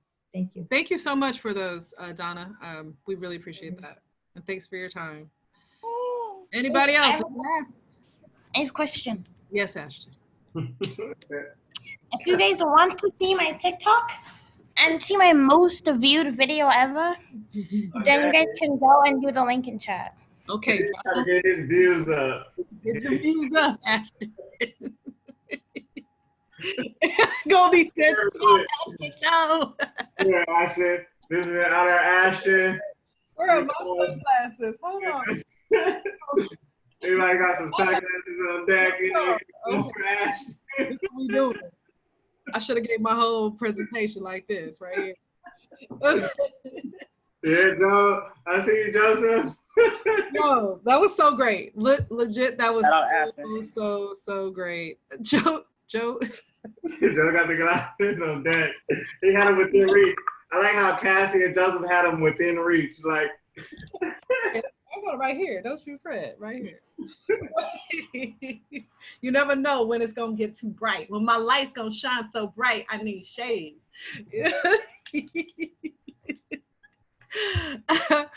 How you guys feeling? How you guys feeling? Anybody want to give me a last minute? How y'all feeling up in here? I feel like I like Josh's class the most because I could kind of really play off of my not only creativity but the kind of designs that I wanted, like my advertisement to look for my game, because I wanted it to be like where you ask questions, where you're like, oh, like, you know, let me see how that actually looks, how they play into that. Yeah, it was really. And stick with me, like, you know, you guys stay in contact with us, stay in the loop, because I have so much more to teach you. We have Photoshop, Illustrator, After Effects. We have a lot of different things we need to tap into. This was a dive into design concepts, so I appreciate that, but I have so much more to teach you, and I can't wait to see you guys develop. Yeah, we have our next boot camp is going to be mid-September, and that's going to be with a partner called Hawk Media. So Hawk Media is out of Silicon Beach, which is the beach, you know, Santa Monica, Venice, that area, and they have some of the biggest, baddest tech companies and companies that they create for. Basically, if you don't have $5,000 a month, you can't even talk to Hawk Media. Like, Hawk Media don't even mess with like the little small businesses. So that's kind of where we come in. Through their boot camp, we're gonna be able to service some of the smaller businesses that don't have $5, $10, $15, and $20,000 a month to spend on web development and social media and digital media marketing. So that starts next month. So we will definitely be reaching out to you guys. And that's on Saturdays. And that's a little more like, we'll really be doing real live campaigns, guys. You know, one of our clients is Hot and Cool Cafe in Leimert Park. So they're hiring us to do their web development, to do their marketing campaigns, to do their digital I mean, they trusting us, you know, so we got to come with it. We got to have some really innovative, not only static images, but videos and content. And I'm really relying on you guys to come with your youthful, innovative thoughts and creativity. Nothing is too insane. You know, just come with it, and let's knock it out the park for Hot and Cool Cafe, and that's going to give us more business, which is going to continue to help us to fund these boot camps. You know, these things cost money. As much as I love working for free, and all of us on every teacher, you know, we got bills to pay, we got lights, you know, we can't work we can't do 40 hours a week for free. It's impossible, you know? So all this costs money. People cost money, especially people like Josh, who makes good I'm also going to jump in here and say Girls Club has some programming for the young adults that it's going to be paid, and you're going to learn more about running a business. We have that coming up, and we're going to have Google come back at another level and do some more coding for us. We also have a financial literacy campaign that is going to provide you it can end up with you getting some money to launch a business. So they're all going to go hand in hand. And we're going to also bring in some theater arts. So we'll be all offering you guys a lot of things. So yeah, everybody stay you in know, touch. I would also like to mention the first week, we didn't hit on it too much because what was it? Hispanic Heritage and Girls Club LA did a coding boot camp with Scratch the first week, and that was so cool. The youth really liked it. So I really, this is what it's all about, the community engagement. Like I love having different community partners because it just gives you guys more resources.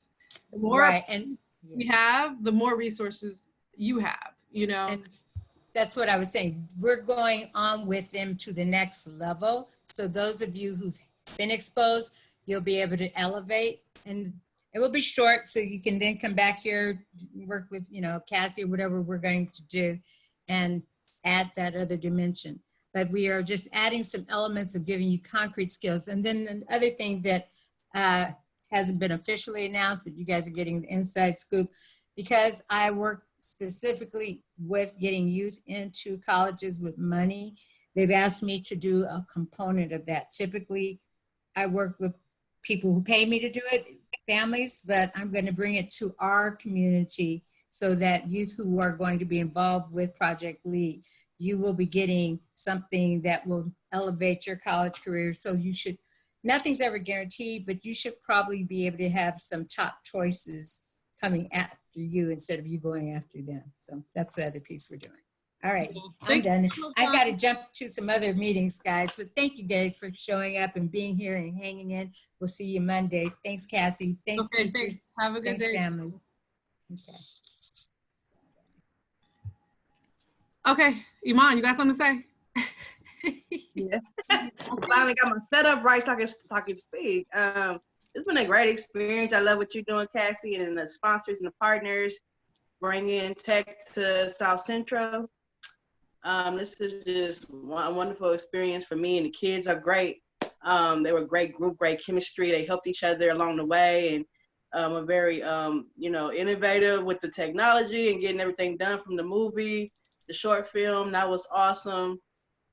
And yeah, it's just I'm very passionate about what's going on here. I'm a millennial, and when I was, you know, in school in the 2000s, you know, we didn't have access to programs like this in tech. And then when I graduated from high school a few months later, MySpace was booming, and it just kind of hit us, and we didn't know that we can really work in tech. And I didn't know what coding was. I didn't know what any of this stuff was. So you guys are having a great opportunity to seize the moment in tech.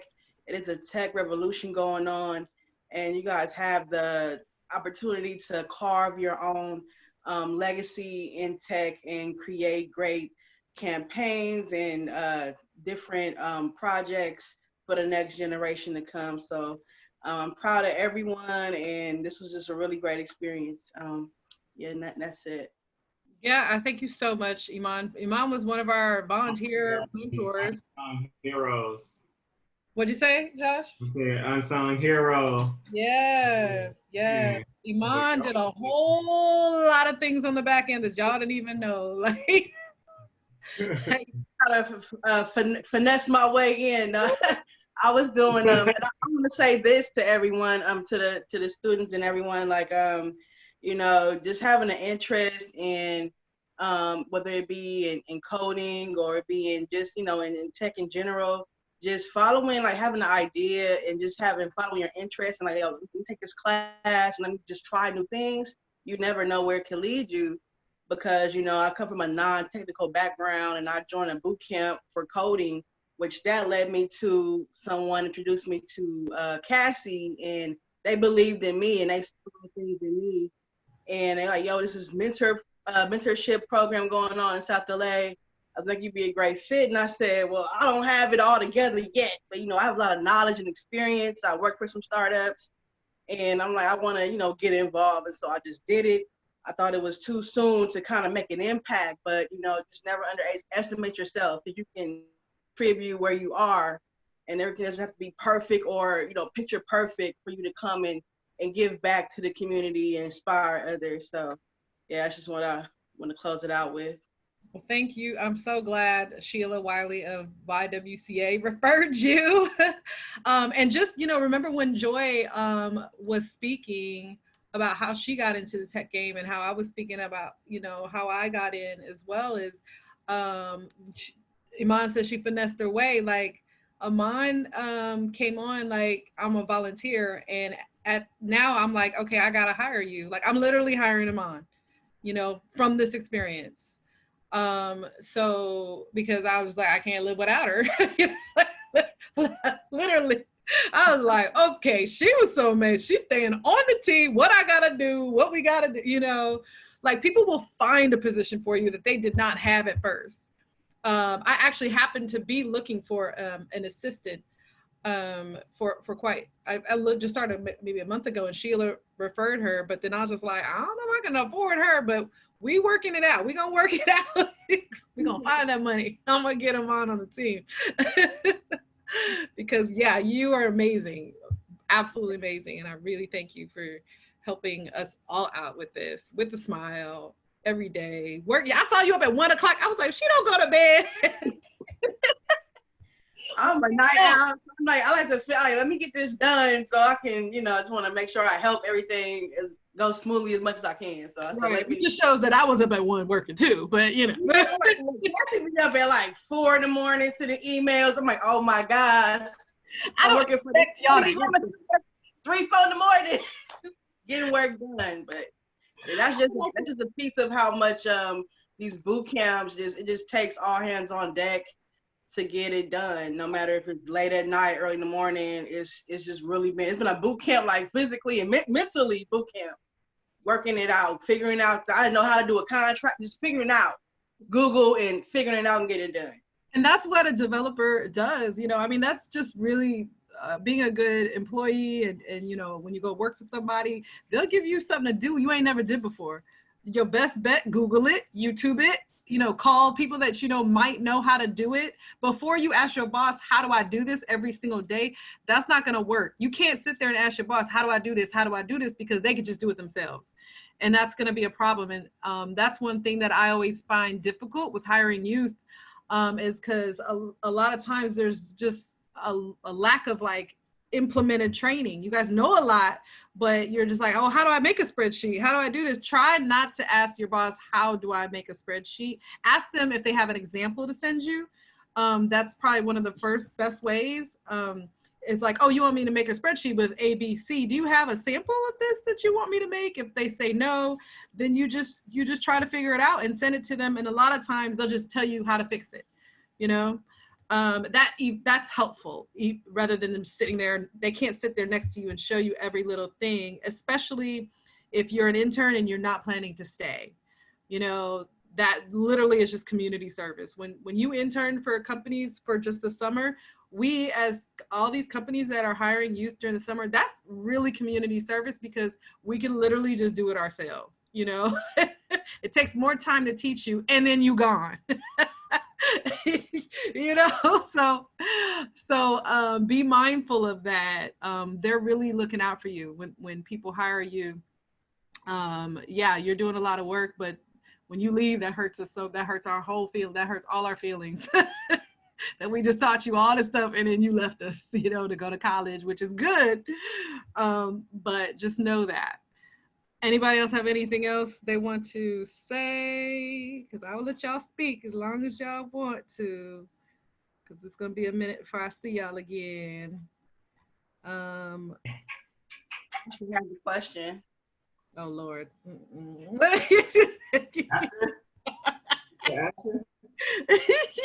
Asher got a question. Go, Asher. Question, Asher. You type your question.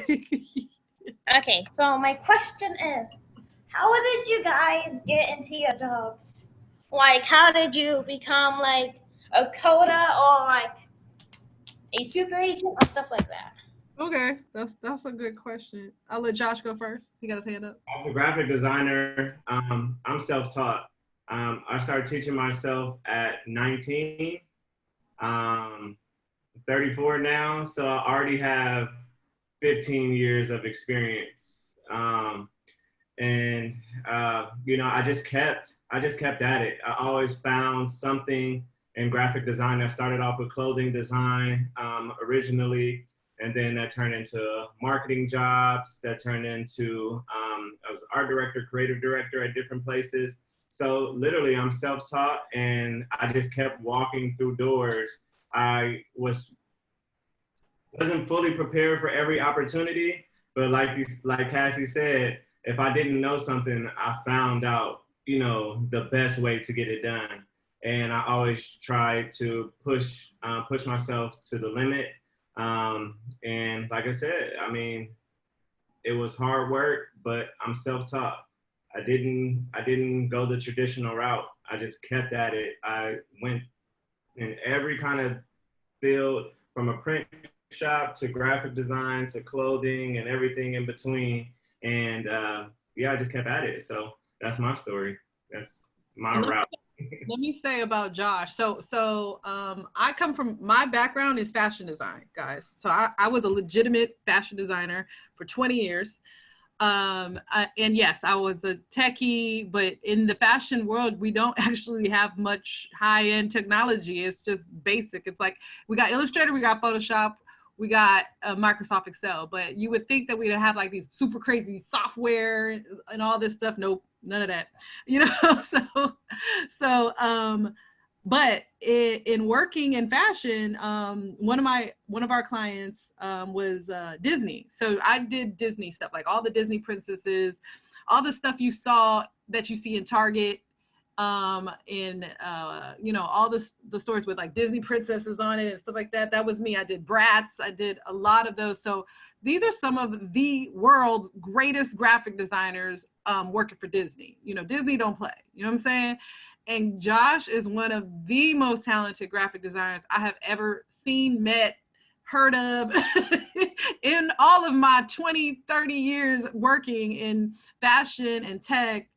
And I was just like, you gotta teach. And he happened to already he was already teaching kids and teaching youth in different capacities. So I would say I lucked up, but it wasn't luck. You know, what Miss Lisa's always talking about, manifestation. Like, I think we manifested each other. We are on the same path, and we're growing and we're building. And this is just the beginning. You know, there's definitely more to come. So Josh, thank you.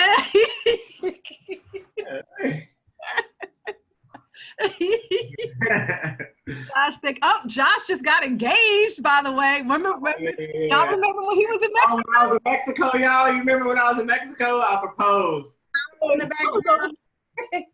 Congratulate Josh, his beautiful girlfriend Giselle. They just engaged in Mexico. Congratulations. Thank you. Thank you. It literally makes all the sense. He was so excited the whole time. He was like, I'm in Mexico, guys. I'm in Mexico. I had a secret. I couldn't tell y'all because she was like right over my shoulder in the room, and I couldn't tell y'all, but told me, man. I was blowing his phone up like, where's my stuff? Where's my artwork? We're trying to finish this website. You could have just been like, yo, I'm trying to get engaged. Can I get him in? The dedication, even through an engagement, he dedicated to the kids. I think you great job with the kids. You know, me being in the classes, seeing all of the instructors. I think you're really good with the kids and really great at explaining. You know, I'm like, what's Canva? Canva is really dope. I like Canva. I grasped that part at least. But yeah, explaining everything, the photo P, walking us through, that was great. I will start a campaign on Canva. Up my brand with that information. For real, it's there. The tools are there. We use non-traditional tools. A lot of it is free, but if you upgrade some of those programs, you'll get a lot more features too. Wait, so Josh didn't have an ear infection? Huh? Yes, I did. I did. I did in Mexico. It was so hot. I didn't swim. I was so sad. I did a jet ski. I went in the pool. With the ear infection. But I didn't go beneath the water. I did swim in a cenote, which is a Mexican cave with that's and stuff. But once again, I had a life vest on, so I was. You was bobbing. Infection works. I'm like, I got tired. I got tired halfway through the cave. I thought I was gonna drown because I can't swim that good.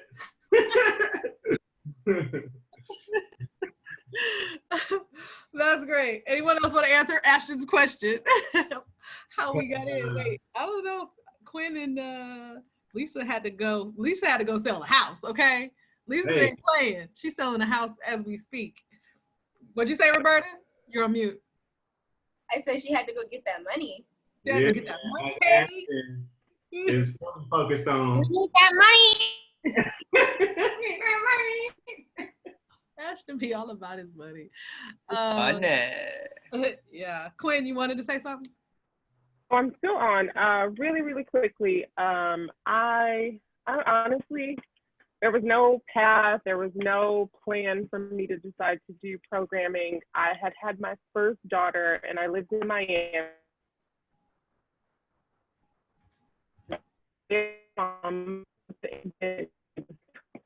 Born, so I was able to sleep all day.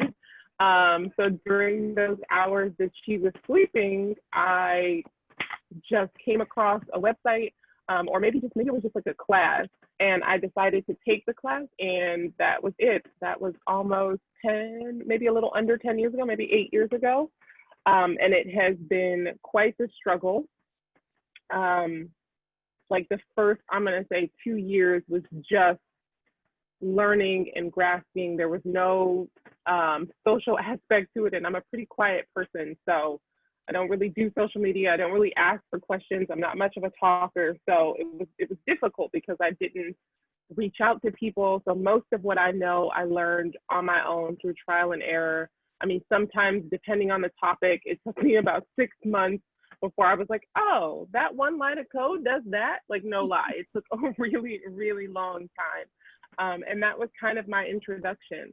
The one thing that I found coming into it is that, you know, and I respect Cassie for it, is those smaller businesses.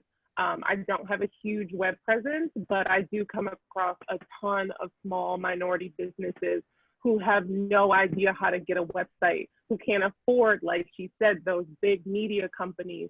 I don't do branding or anything like that, but at the bare minimum, my goal has always just been to help them and at least develop a system that works for them where they don't necessarily need someone, because in code, you don't always, or in designing a website, let me rephrase that, you don't always need someone to be there to hold your hand through the process.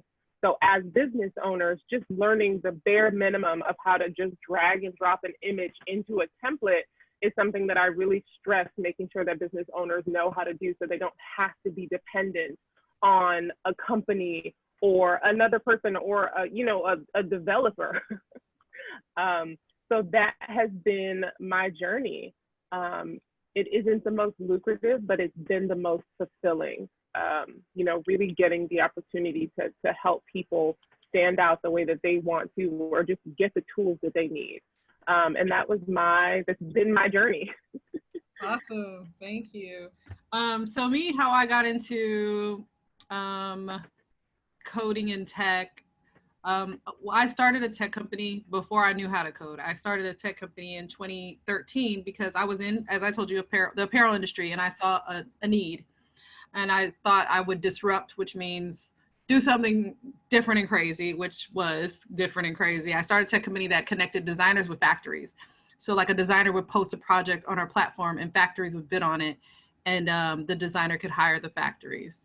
So that's what I built out. And then I realized that in starting a tech company, if you don't know anything about web development, I knew a little from like when I was a kid, but it's all different now from then, So I kind of got screwed over when my partner left the company abruptly because he had like this midlife crisis and wanted to sail the world. So I couldn't get my code for like a year, and I literally spent hundreds of thousands of my own money and other investor money to build this insane platform, and I had no access to my own code, and I didn't even know how to get it.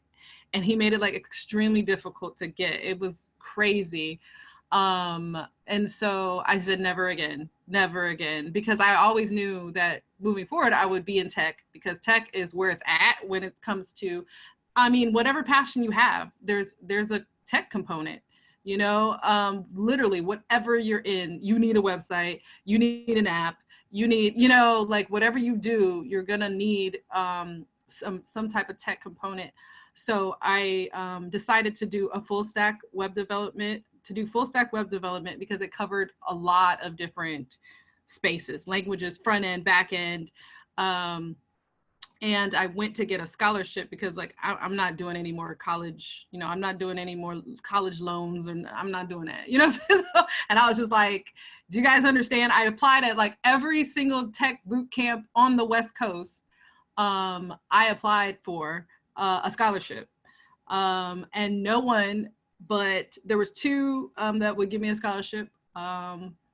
And I'm having a brain freeze right now on there was one in San Francisco named Galvanize. If you guys know Galvanize, super big boot camp. They were gonna give me a scholarship, and Code District, which is where I met Quinn.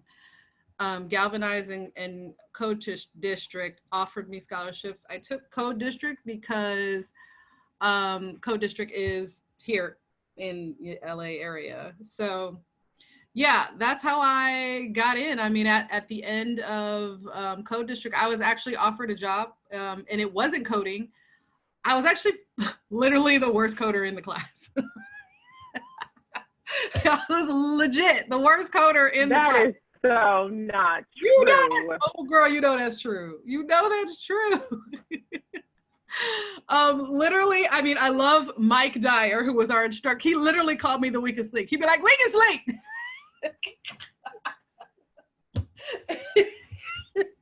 Go to the board and write the Fibonacci. Remember the Fibonacci sequence in Java? Oh my God. Do you still have that book? Yes. Do you remember I have it. Yes, I do. So anyway, I was the weakest link in class. However, I wanted it the most. Like I would say, like I would like not stop until I figured it out. Everybody else be like, I didn't do it. They'd be like, I didn't do the homework. And I'd be like, no, I did it. And it literally like took me 18 hours, legit, like 18 hours to figure out, like Quinn said, like 2 lines of code. Like what you guys are doing in the Hidden Genius class, like if you aren't given that, it takes a long time to figure out, and the teacher would not tell us. He'd be like, figure it out, and we'd be on YouTube, we'd be in all the chat rooms, we'd be like trying to figure out how to make something move like an inch, you know, crazy stuff. So that's how I got in. Into tech, and then just being around people, getting a mentor. Get mentors, guys, you know, and like we all said earlier, whatever space you want to be in, get your mentors, and join groups, join organizations. Girls Club LA is a good one, Vermont Slauson. Like, I mean, there's literally all these organizations whose main goal is to make you win. They want to see you win. So join them, be a part, get out your room. You know, some people, I'm talking to you, playing video games all day in y'all rooms. Get out your bedroom. Go do other things with your lives. I think that's it. I love y'all, but like I'm tired. I was like, forget about being cute. Look at how I'm looking. My hair is looking crazy. She wants to show. No. She is showing off. Get out. Hey, girl. Seriously. Yes. I love it. I love it. Okay. Oh, congrats everybody. You will get certificates. Remember, DM me so I can send you your money. Your money. Y'all want your money? There is no good Antonio. What? Okay. Quinn's fish's name is Evil Antonio. And so that happened while we have all of our ADD. Evil Antonio is her fish's name, and I was wondering if there was a good Antonio out there somewhere or something. Like the yin to his yang. He's so mean. He is a very mean fish, which is why his name is Evil Antonio. He's so mean. Antonio. Oh God. You got a mean fish. He's very mean. I'll be threatening to cook him. I'm like, I will cook you.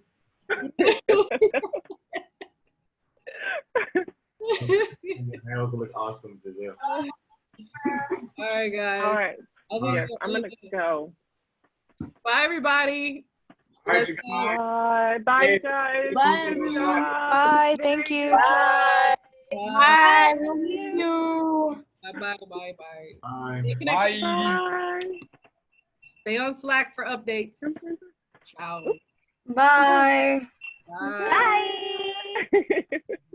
That's my daughter. Bye, Mom. Thank you so much. Let them all disappear.